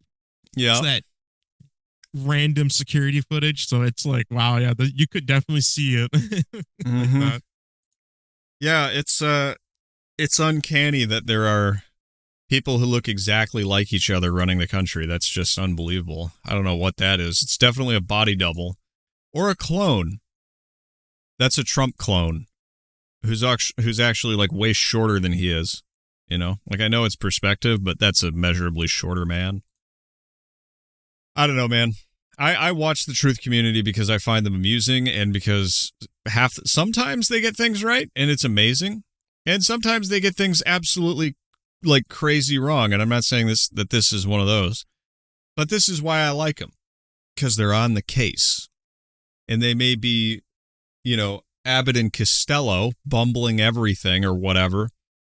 But sometimes they get it right. You know, like this. Oh, we got the Harry Potter music again. I heard it. Can they just find another track? Do I need to switch out the truth sound on the soundboard with this Harry Potter music? I just think the whole theory is kind of dumb, and I'm going to use this whole chicken to prove my point, so stay with me for a minute. You would never look at a chicken in this state and assume that when it was alive, it looked like this, because... You would never assume that a chicken, when it's alive, looked like this. Right? Right, but it's also very, like, wrong at the same time. Yeah. It's definitely AI picture. Oh, yeah. I mean, what she's saying is, like, she's saying that they were wrong about the feathers thing. Mm-hmm. Right? Like, she's going, yeah, you wouldn't look at this and assume it's like a lizard monster. But, like, from what you have, you know, drawing conclusions about what it was is a little hard, and all they got is bones, right? Mm-hmm. So this woman in her kitchen with the corpse of a chicken propped up like it's going to be burned at the stake is going to disprove all of paleontology. Now listen, I have my questions about dinosaurs. Ever since I did an episode on the Bone Wars, on We Talk About Dead People, I have been like, there's enough fraud in this for this entire thing to possibly come under question. It's just this kind of thing of like, look, it's not a chicken. Like the chicken is a little dinosaur.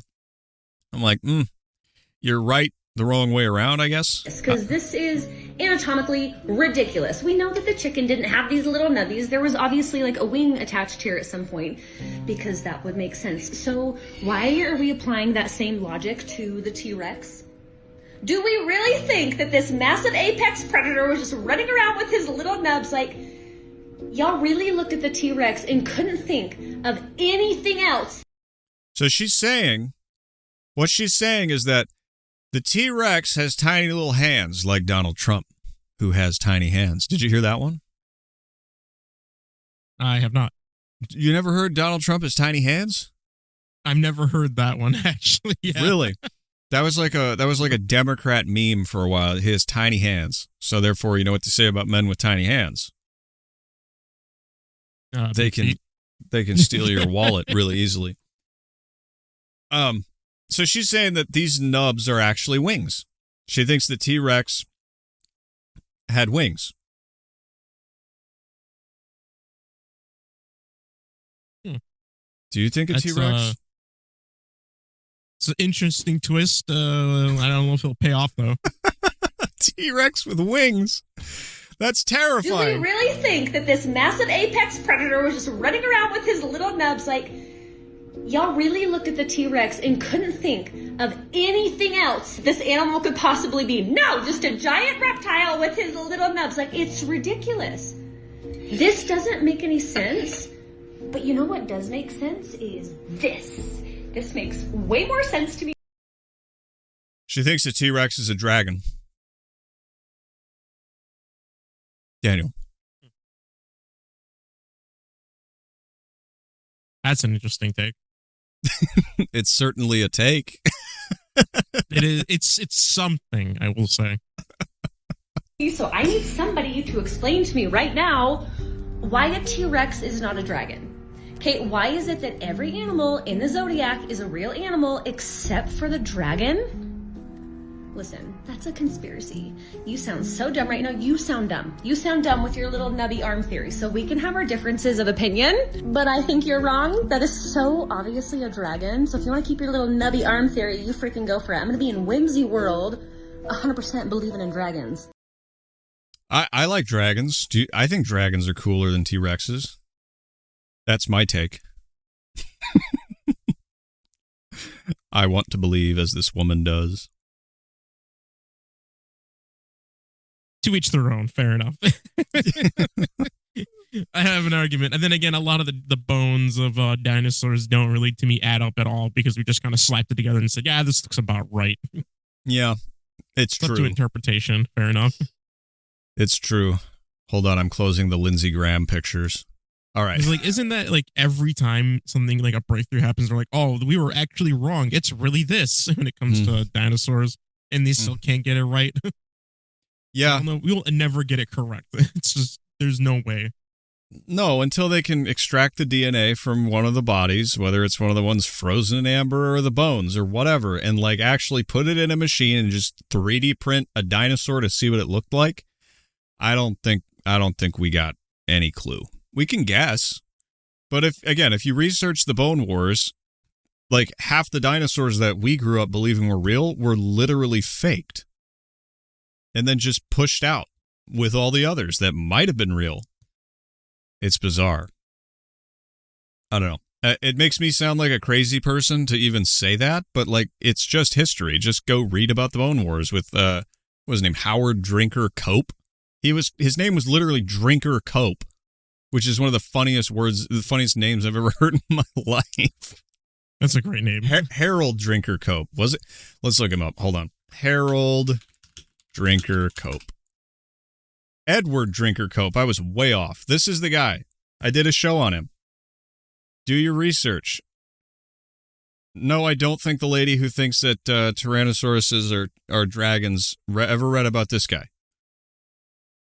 But like, dude, the Bone Wars. Look at all this info on this. You see how much information there is? It's not a conspiracy theory. Here he is. This is his office.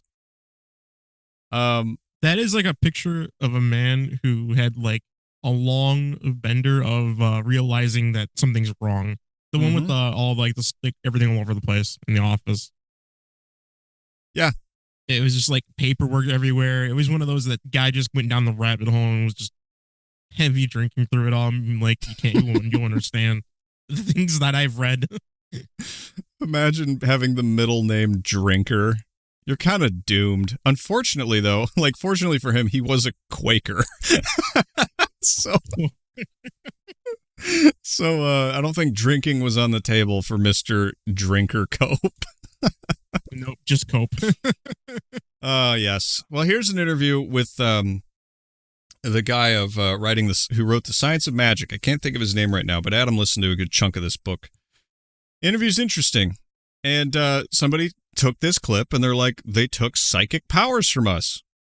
So like dragons are real, psychic powers are real, and they've been stolen from you. And they're also creating seedless watermelon to prevent you from growing your own food.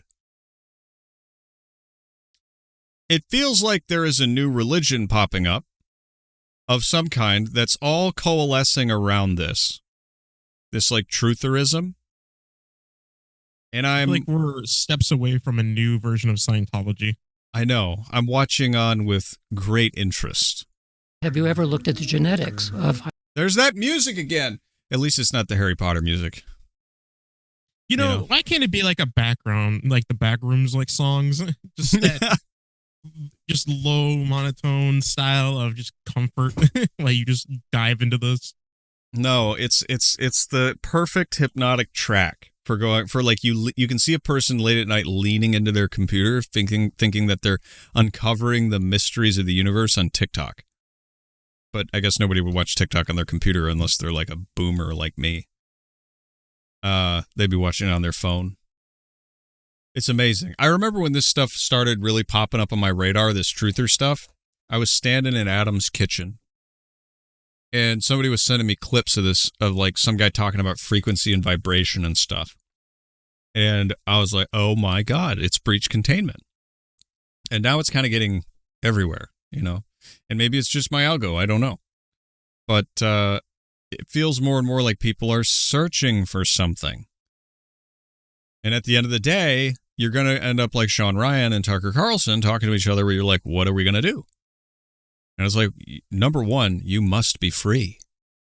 But staring into the glass, the dark glass, the dark mirror, so to speak, and hoping that it gives you answers, that's That's the Matrix, dude. Have you ever looked at the genetics of highly talented people? There's a lot of folklore out there that there are people who are psychic who come from psychic families. This was a couple of years ago. We decided to do an experiment where we recruit 3,000 people who say that they're psychic from psychic families. And then we do all kinds of vetting to make sure that they are who they say they are, and they have some talent, and we get their DNA. We only had enough money to find, out of the 3,000 people, 13. So we get their DNA. Then we find match controls, and we do standard methods of comparing the two sets of genomes. And so we found something that we didn't expect, which was the psychics were all so-called wild type. They didn't have any unusual things happening in their DNA. The controls had a significant effect in an intron sequence. It's the thing between the genes. These controls had a mutation in their intron sequence. So they were turning something off. We still don't know exactly what. And so one of the people on our project was a specialist in the genetics of societies. And he found that countries that were exposed to Christianity, the longer they were exposed, the more this intron sequence was there, the mutation. Started thinking, well, how does that make any sense? And then suddenly we understood. The Inquisition had systematically looked for people over hundreds of years who had these abilities, and then they killed them.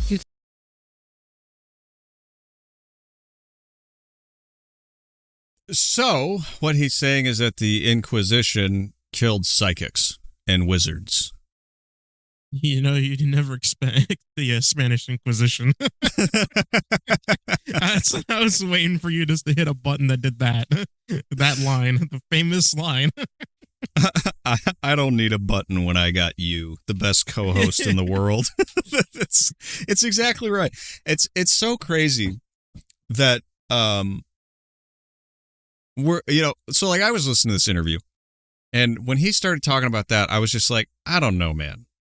I've heard some conflicting information about the Inquisition, that the number of victims wasn't really that large, and it's just kind of blown up because it makes for great television, basically. Do I believe that the Inquisition was a genetic bottleneck for people who had psychic powers? Well, if they had psychic powers, why couldn't they see the Inquisition coming? Did we think about that? But then how do we get to this point, Aaron? You know, that defeats the purpose of this entire theory. Yeah. It has to exist. So this is the greatest thing, is like what his accusation is that Christianity sucked the magic out of people.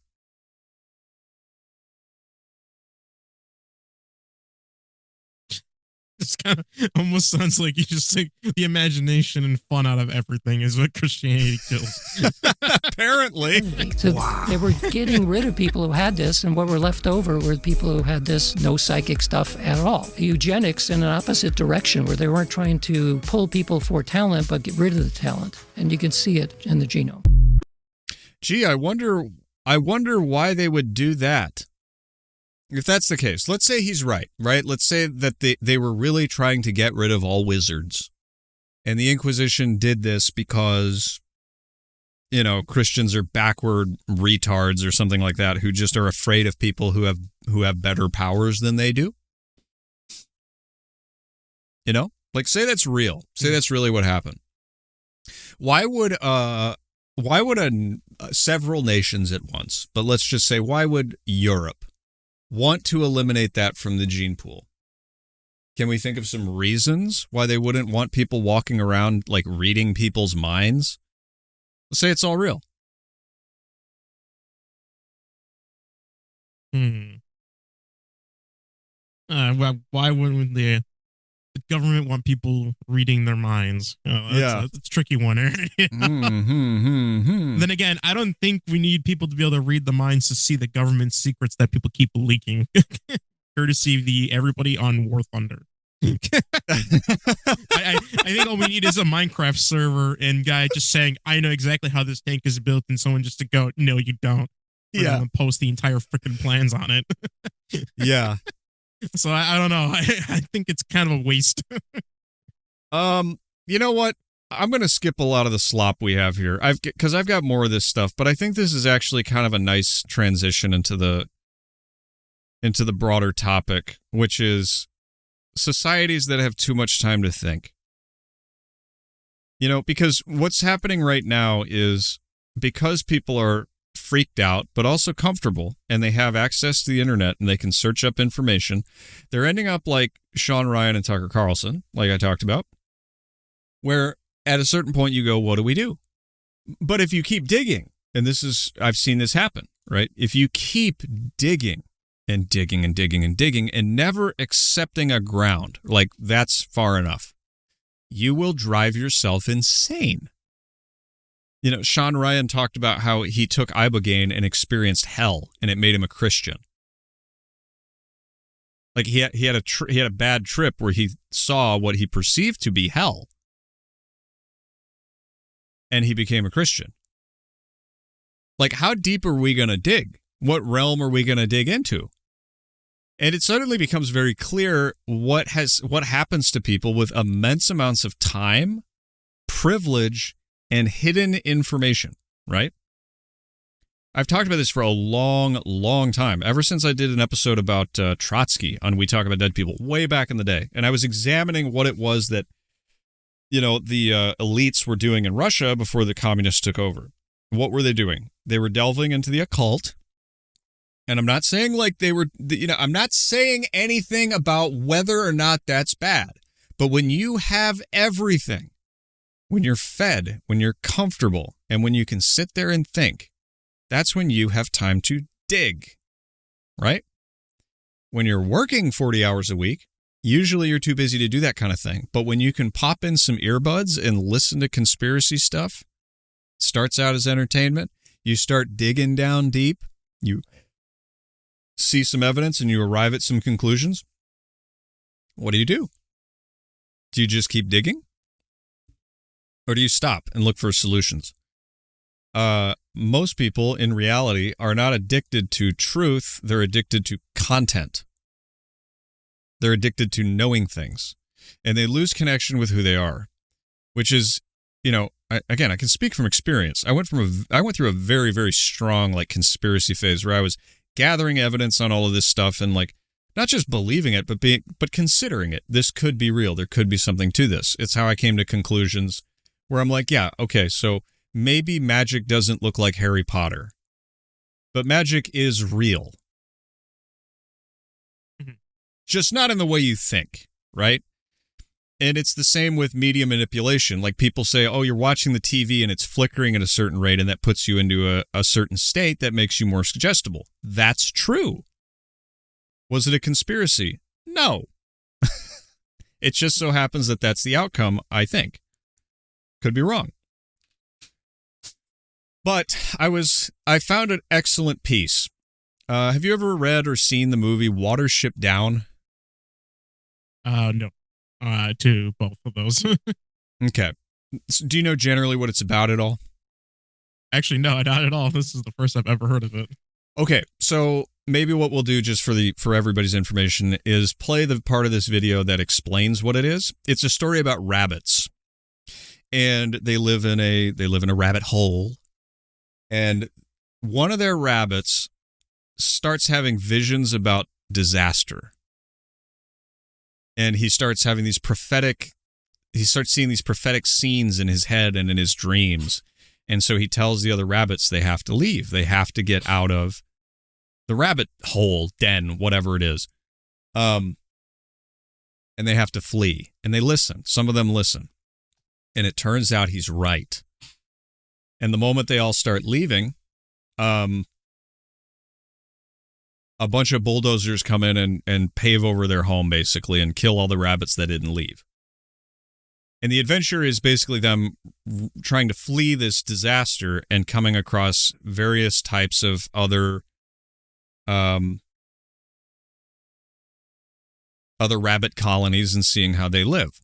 It's a very interesting book. Everyone laughs at the movie, though, because it's horrifyingly traumatizing. Like, it's a cartoon made for kids, and these rabbits are just, like, getting maimed. And there's blood everywhere. It's awful. I watched it when I was, like, probably 7. Around the same time I asked my mom about the vacuum cleaner. But that's the basic story. And so this is from Morgoth's review. I saw this yesterday. He put it up on the 24th. And I just want to go through it because he reminded me of one of the rabbit colonies that I forgot about. Because there's like a Stalinist, communist rabbit regime or whatever that's chasing them all over the place. And it's super scary. But what he wanted to draw attention to was one that had nothing to do with that kind of thing. It was something a little bit more specific. So I'm going to put this on 1.25. We're probably just going to listen to a good chunk of it before I have anything to say. We've got about 20 minutes left, which should be plenty. Here we go. And so you really get into this, like almost like this archaic soul of the English countryside, which is why I wanted to read it. I think it's great. I think it's beautiful. But there's a lot more to it than that. And in actual fact, I'm quite surprised that in terms of sort of fantasy and fictional books, Watership Down is so often overlooked. People tend to think, yeah, it's a brutal cartoon, but there's not much more to it. And I actually find there is a lot more to it than that, and it doesn't get the attention that it deserves. So on this recent reading, I was kind of going through it again, just enjoying the sort of the description of the land and the countryside. And I'm familiar with the story. I'm sure, just to recap, it's about at the beginning of the story, a warren called Sandalford is destroyed, and a rabbit called Fiver has visions, and he sees the future. He gets a bad feeling. The rabbit's name is Fiver. That's kind of crazy that we got all those 5555 donations now, isn't it? Coincidence? I think not. Is this a synchronicity? Do I have to play the truth music? All right. I save you some time. We don't have to because we probably won't be able to find it right away. I don't have the button. I don't have the stream deck. That's what I'm saying. But they'll save you some time here. We'll just say it happened. All right. Here we go. But then he's not listened to and he's fobbed off, and there's a group of rabbits flee, and then the rest stay and they all die. And so the main kind of gist of the stories is almost like an odyssey of rabbits looking for a new home. But Adams has imbued the prose, the story, the narrative with some quite deeper themes. He's developed an entire mythology and religion for the rabbits, and then throughout it all, played around with that as he puts them through the ringer, to be honest. It's quite, it's famous for being quite brutal. But also, he explores some deeper concepts, I feel, which are in the film as well. The film's great. I'm not doing the kind of you should read the book and just the film's trash and all of that. But it really jumped out at me because when I was reading his prose and the way that he describes certain parts, he writes differently depending on the setting. It isn't just he's trying to do something a little bit different.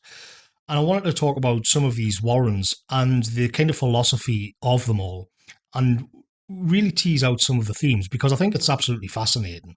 And the one in particular I want to look at is the one which is known as Cowslip's Warren, because each of these warrens have their own philosophy, their own worldview, which are distinct from one another. People will be really familiar, I think, with General Woundwort and Ephrafa, which is the last warren they come to. But the first one that we see is Sandalford. And you can think of Sandalford Warren as being a kind of conservative, but it's a little bit stuffy. It's a little bit kind of rigid in its orthodoxy, and it can't adapt and it can't change. They don't listen to the warnings that the humans are going to destroy the warren. They stay put, and except for the rabbits that we follow, they all escape. And Sandalford's destroyed, and all of the rabbits in it are killed. And I think there's a warning there that we're not there for very long in the story. We don't dwell too long there.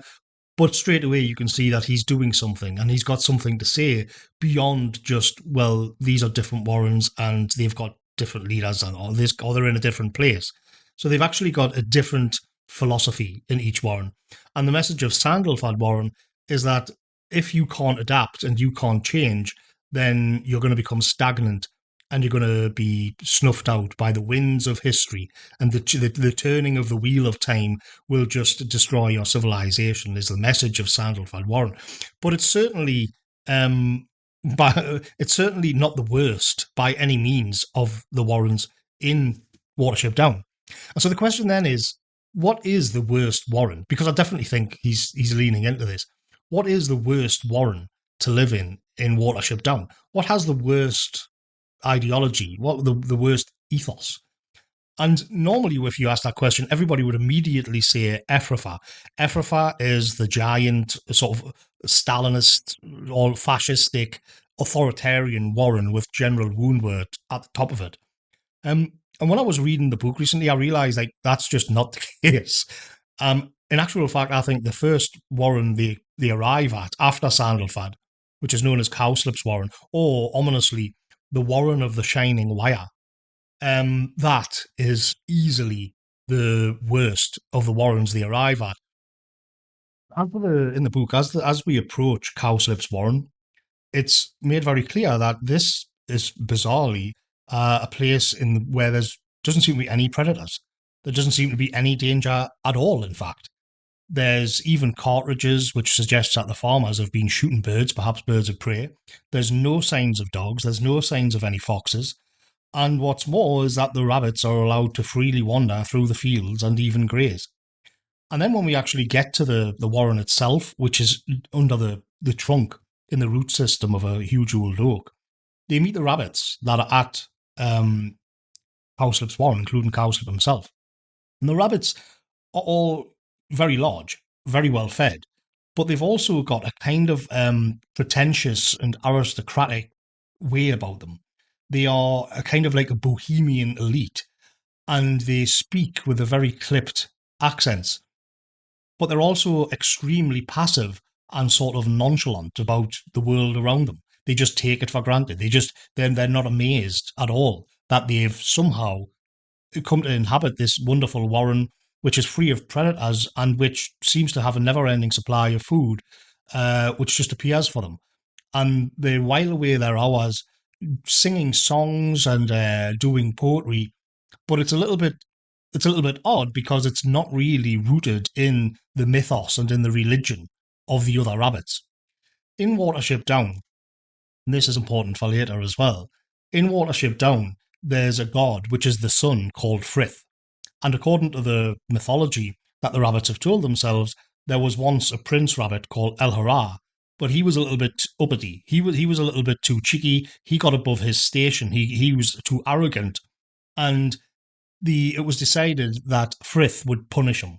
And what happened basically was that the rabbits were put at the very bottom of the food chain. All of the world will be your enemy. And in that way, we will knock out some of the arrogance and the hubris from the rabbit species.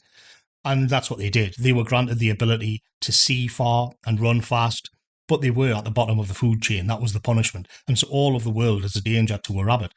And again, Adams plays around with this constantly throughout the book. In the case of Cowslip's Warren, though, there doesn't seem to be any danger at all, at least from the natural world. But what's more than that is that when they talk about culture, they no longer have any kind of references towards their own religion. So you've got these somewhat pompous, aloof rabbits who have the airs and graces of an elite, but they don't face any danger. They've disconnected themselves from their own sort of metaphysical essence and the religion and tradition, and they live for no other reason than to eat and be comfortable. And the rabbit Fiver, who has the visions, immediately gets bad vibes from this. There's something not right. And also, sort of materially, it should be paradise, yet the way Adams writes it, it isn't. He writes it with the words are sort of imbued with foreboding and death. And one of the examples is that he has one of the rabbits say, the other rabbits who are native there, they all seem terribly sad. They put me in mind of trees in November. And then the root system, which goes above the warren and forms the ceiling of the warren, he describes it as if the ceiling was made of bones. And so despite this place being superficially safe, which doesn't happen very often in Watership Down, it's got the stink of death around it. And what it is that it's a trap. And Cowslip knows it is. And one of the other things that I picked up just reading the book was that Cowslip is constantly dodging questions. The other rabbits, the main character rabbits that we follow, are asking them how this place came to be. And Cowslip won't give a direct answer to anything. He's just evasive and doesn't want to get into it. And in fact, none of the rabbits who dwell in this warren, Cowslip's Warren, will give a direct answer to anything, and they won't question anything. nor will they talk about the past or the future or anything relating to offspring or family or kin or anything. Any thoughts so far? Not yet. Well, very interesting though. I would actually be curious to watch this now. Isn't that interesting? Because it's such an effective movie, and it's the animation is trippy and kind of dirty looking. They did another one called Plague Dogs, the same studio, and it's a miserable movie. Like, it's so sad. But I think he's right to point this to bring all this detail. Like, Morgoth is right to bring all this detail out and say, feels like trees in November. The roof and the roots are like bones. These people don't, or these rabbits in Cowslip's warren don't talk about the past. They don't talk about the future. They don't talk about offspring or kin, as he says. They don't talk about anything. They're stuck in a stalled century because it's too comfortable. And the rabbits from the outside who still have a connection to their mythos, which is to say that, rabbits are supposed to run. This is completely detached from what you are. They're immediately put off and like worried about this because they can tell that there's something here that's just not right. And you can almost feel like this creeping cold coming around the visitors to this warren. It's a really spooky scene because when I rewatched the movie probably around the same time I watched Plague Dogs, and that was over almost 10 years ago. And I remember being like, I don't remember this at all. From the first time I watched the movie when I was like 7. What I did remember was the horrifying violence and, the one scene with a boat, thus the name Watership Down, I think. That shows my ignorance. That's all I remember is like that's the scene. That's the scene with the Watership. It's a little raft that they cross a river on. I didn't remember this at all. And it's in the movie. So the rabbits are all strangely alone in this warren, which should be paradise. And the reason for all of this is that the perimeter is completely surrounded by snares. It's all a trap. It's a lie. It's a big lie. And Cowslip and the rabbits who live there know it is. So Cowslip's warren has basically embraced a fatalism and a nihilism where they've sold their souls. They'll be taken care of. They'll have all of the creature comforts, but they will routinely be caught in a snare and die horribly, or they then also have to trick other rabbits into joining their warren because then they increase the numbers and there's less likely of them being caught in a snare the more rabbits there is. But obviously they can't reveal the dark secret at the heart of it all. And this also explains why Adams has wrote it in this way that he has, where it's this sort of dread which just saturates almost every sentence that he writes about this, whereas on the surface, it should be fine. And they even have their own gloomy poetry, which is all about sort of being swept away down the streams and not having any agency, accepting your fate. So they've neglected their own religion. They've rejected Frith, and they've accepted and embraced comfort, but that death could arrive at any moment. And it's just this completely nihilistic existence which the other rabbits cotton onto eventually, but only when it's been built up quite a lot that this place is one gigantic lie. And I thought this is probably the worst of these warrens because it saps away at the soul. And it creates a situation, and I also think it's the one that resembles our world that we are in the most. Because it's as if people have become so passive that horror and outrage are just met with a sort of shrug of the shoulders. This is the darkest vision of Adam's book, in my opinion. But somebody who was more liberal would view it as Ephrathah, but we're going to come there in a moment. And I also think when I read the warren that most reflects modern day Britain is Cowslip's warren. It's the acceptance of death, basically, and the rejection of all transcendence and all meaning, in fact, because there's no meaning at all in Cowslip's warren. It's just completely void. What you can do is fill your belly and hope that you're next in the snare. Does that sound like anything? God. It's a bit dark, isn't it? Yeah, definitely. What's crazy is this movie also has one of the most beautiful songs I've ever heard. I think it's called I'd have to look it up. Let me look it up so people don't wonder. There's Edward Drinker Cope again. Watership Down. Oops. Watership Down. All right. Let's see here. Let's see here. Music. Art Garfunkel sang a song called Bright Eyes for this movie. It's awesome. It's an amazing, beautiful song because the story isn't about the darkness of these different warrens that they come across. It's about the ones that made it through.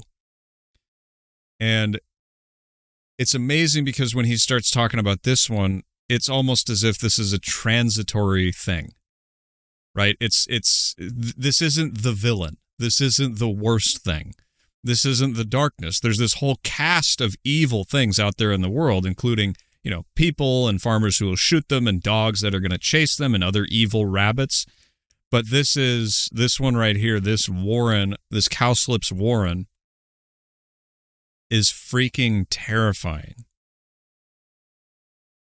Because it's almost as if they're around zombies or vampires or some kind of monster that's like somewhere between living and dead but leaning toward dead. But they don't have any reason to be because everything's taken care of and all of that stuff. Because ultimately what they're detached from is the chase. They're detached from the ground. They're not being pursued by anything, and thus there's no meaning. They're doing what rabbits are not supposed to do, which is just sitting and eating and waiting for a snare. And that struck me so hard. I was literally at the grocery store listening to this, and I was looking around, and I was like, I have 500 different things I could choose for dinner tonight. And I can't pick.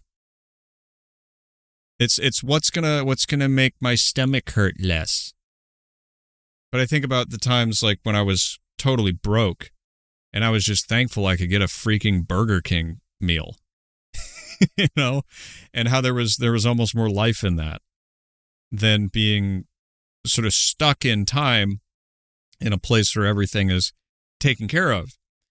And what's crazy, and this is kind of to get back to the truther thing a little bit, is I think that this pursuit of an enemy, of an invisible enemy, whether it's weird words on the ingredients list or it's secret things that pharma is trying to do to, get you to subscribe to their cancer channel, we're looking for something that's chasing us. And the crazy thing about it is it's not so much that people are out there looking for the people who are doing this to them, because the people who are making things worse are also very detached from the chase. It's the reason for stalled century. They just want things to stay the same. And I guess I'm in this frame of mind because on the Wagey stream, which you can get if you join the Telegram or the Patreon, we were watching a lot of Adam Curtis documentaries. And there was one called The Century of the Self, which was sort of about how in the post-war, we were, the evil is dead and it can never be anywhere ever again because evil was personified in an enemy that we destroyed and, burned up in a bunker or something like that. And now there's nothing to fear ever again. And meanwhile, there was this older, darker, creepier thing than like a Hitler, right? Yeah. That was out there waiting. And it's like we were the dumb ones for thinking that it was over. Does that make sense? Yeah, actually it does. So, and I think that's the miasma that we live in now is sort of like that warren, Cowslip's warren, where it's like we are surrounded by people who are just starting to get frustrated enough to ask questions and look around. And there's nothing wrong with that. But it's important to remember that you don't want to get, like I said, addicted to the conspiracy content or addicted to the unveiling or red pill content, because eventually you're still just a watcher, right? Ultimately, you're still just watching something or listening to something on your phone. And I think that was one of the things that I really took away from that Sean Ryan and Tucker Carlson encounter, was that, again, these two men were just sitting there like, well, what do we do now? Like, we've read everything. We know that Israel is, not our best friend, and we know that the food is all poison, and we know that, we've been red-pilled on all of this stuff about immigration, and like everything's like miserable. And it's like that's Frith, dude. That's the chase. That's what that is. And you're supposed to run from that. You're supposed to chase something better. And in the story, it's personified by this character right here on the screen. I think it's just called the Black Rabbit, which is this ghostly apparition that's leading Fiverr on his quest through the wilderness. And at first, you don't know if it's a friend or an enemy. Right? Isn't that like, oh man, British literature, dude, these guys were on something. I'm telling you. It's impressive. Yeah, it's very interesting. It's piqued my interest. I have to watch it now.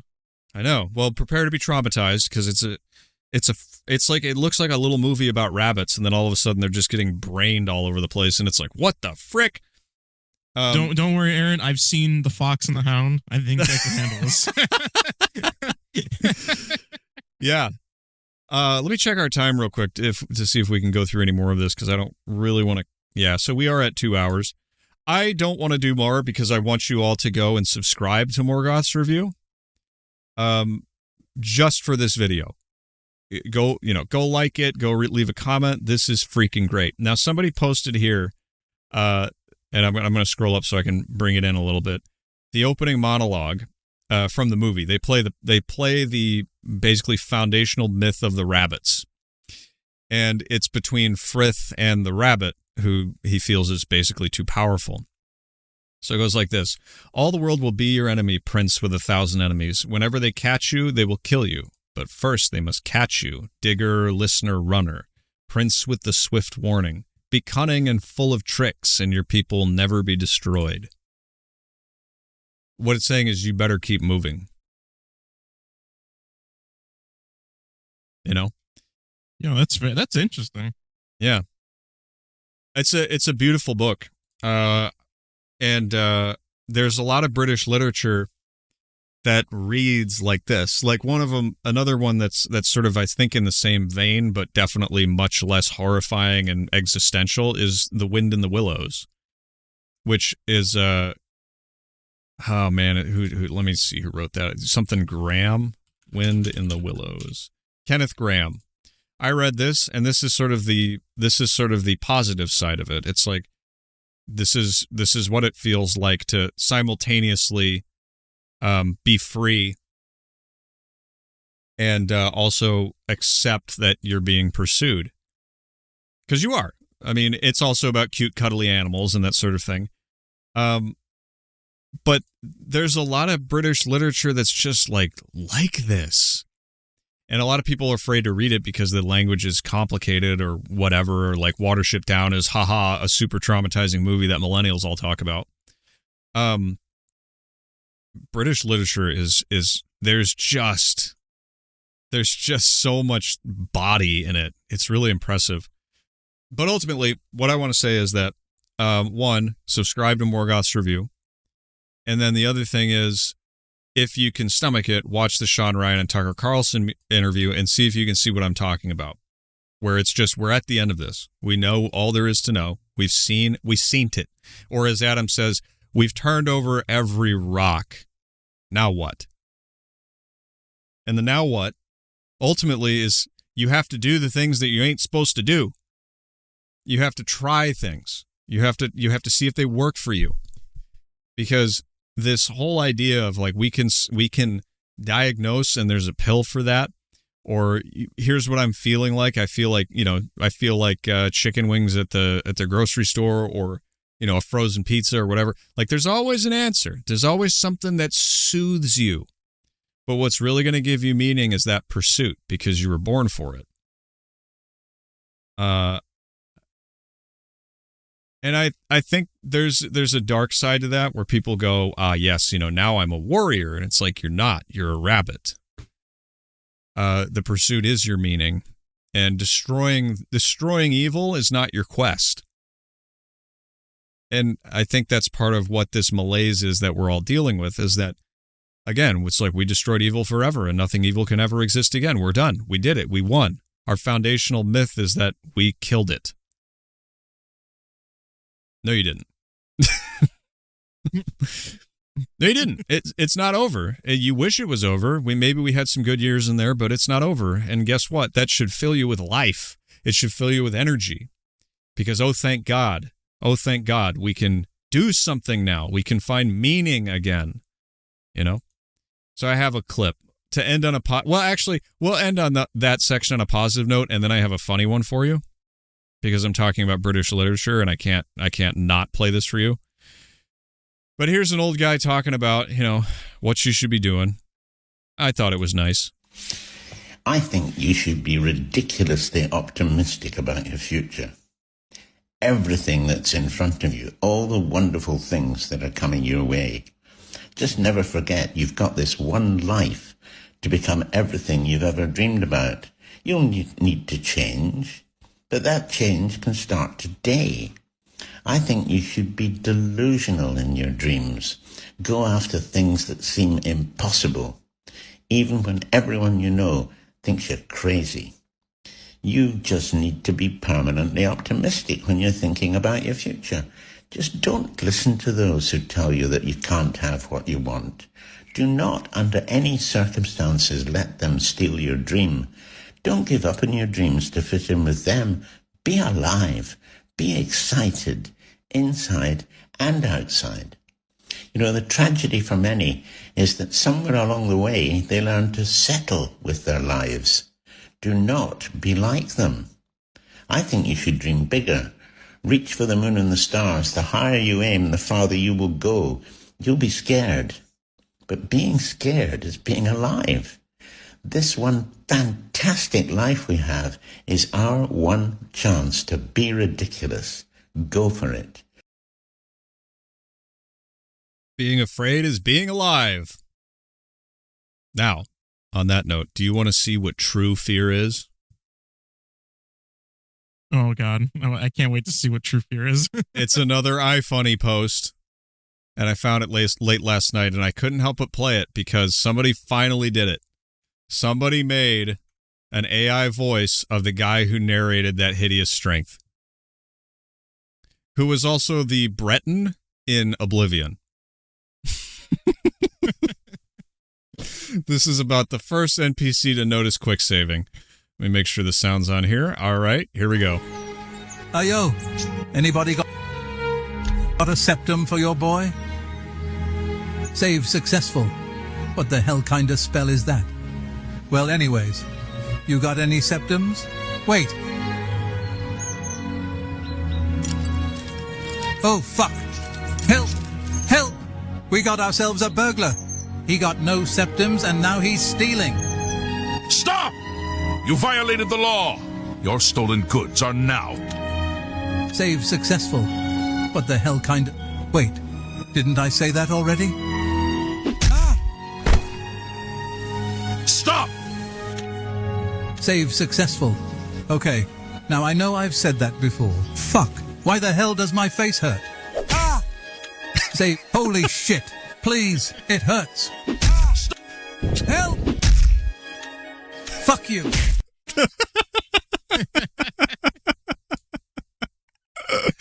It's something to... That's a good game. It is something to hear Ralph Cossum say, fuck you. What a gentleman. Anyway, I feel like that was fun. We got a little bit deep there at the end. Thanks to Morgoth's review. Nice good little show here. Yeah. Now again, just to remind everybody, we got some vacations coming up and Daniel's moving. So if we have to miss a week, we have to miss a week, and I'm sorry. It's just how it is, you know? We're out there living life and running from we're out there running, doing things other than just sitting around a computer and amusing ourselves with silly clips on the internet. But we'll be back. Don't worry. I know. The Bernie Sanders out there, they need their free show. They will never buy a sticker. Continue to mooch.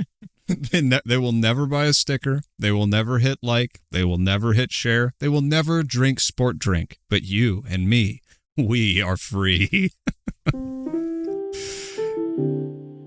And that's it for our show. Don't be a bum.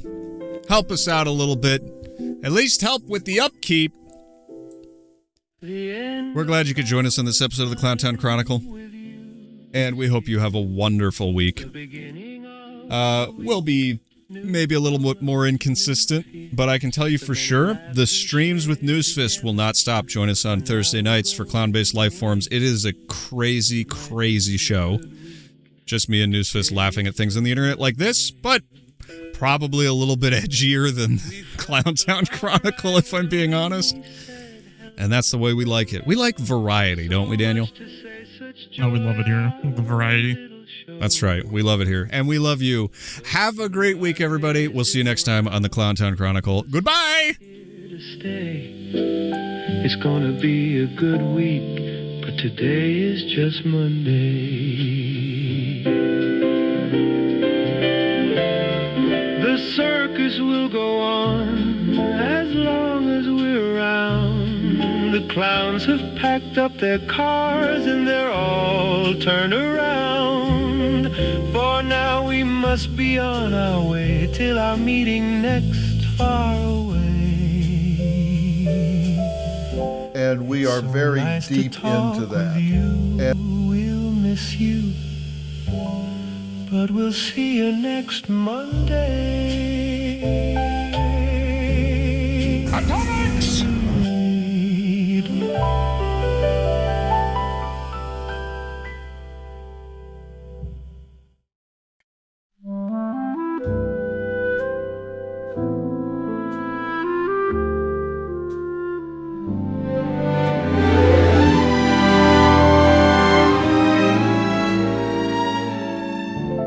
Episode 1, me in a closet, talking to a houseplant, 'cause it's all I've got. Mic on a shoebox, chair from the curb. I say roll the ad, but then English if we had no donors, no patrons at all, we'd mime the episodes on a strip mall wall. Every soundboard effect is just a dial-up tone, and the credits just say, made by me all alone. So here's to the legends who keep this thing strange. You upgraded our closet to a room and some chains, 'cause life's pretty grim in the bargain bin zone. But with you weird heroes, we are slightly less alone.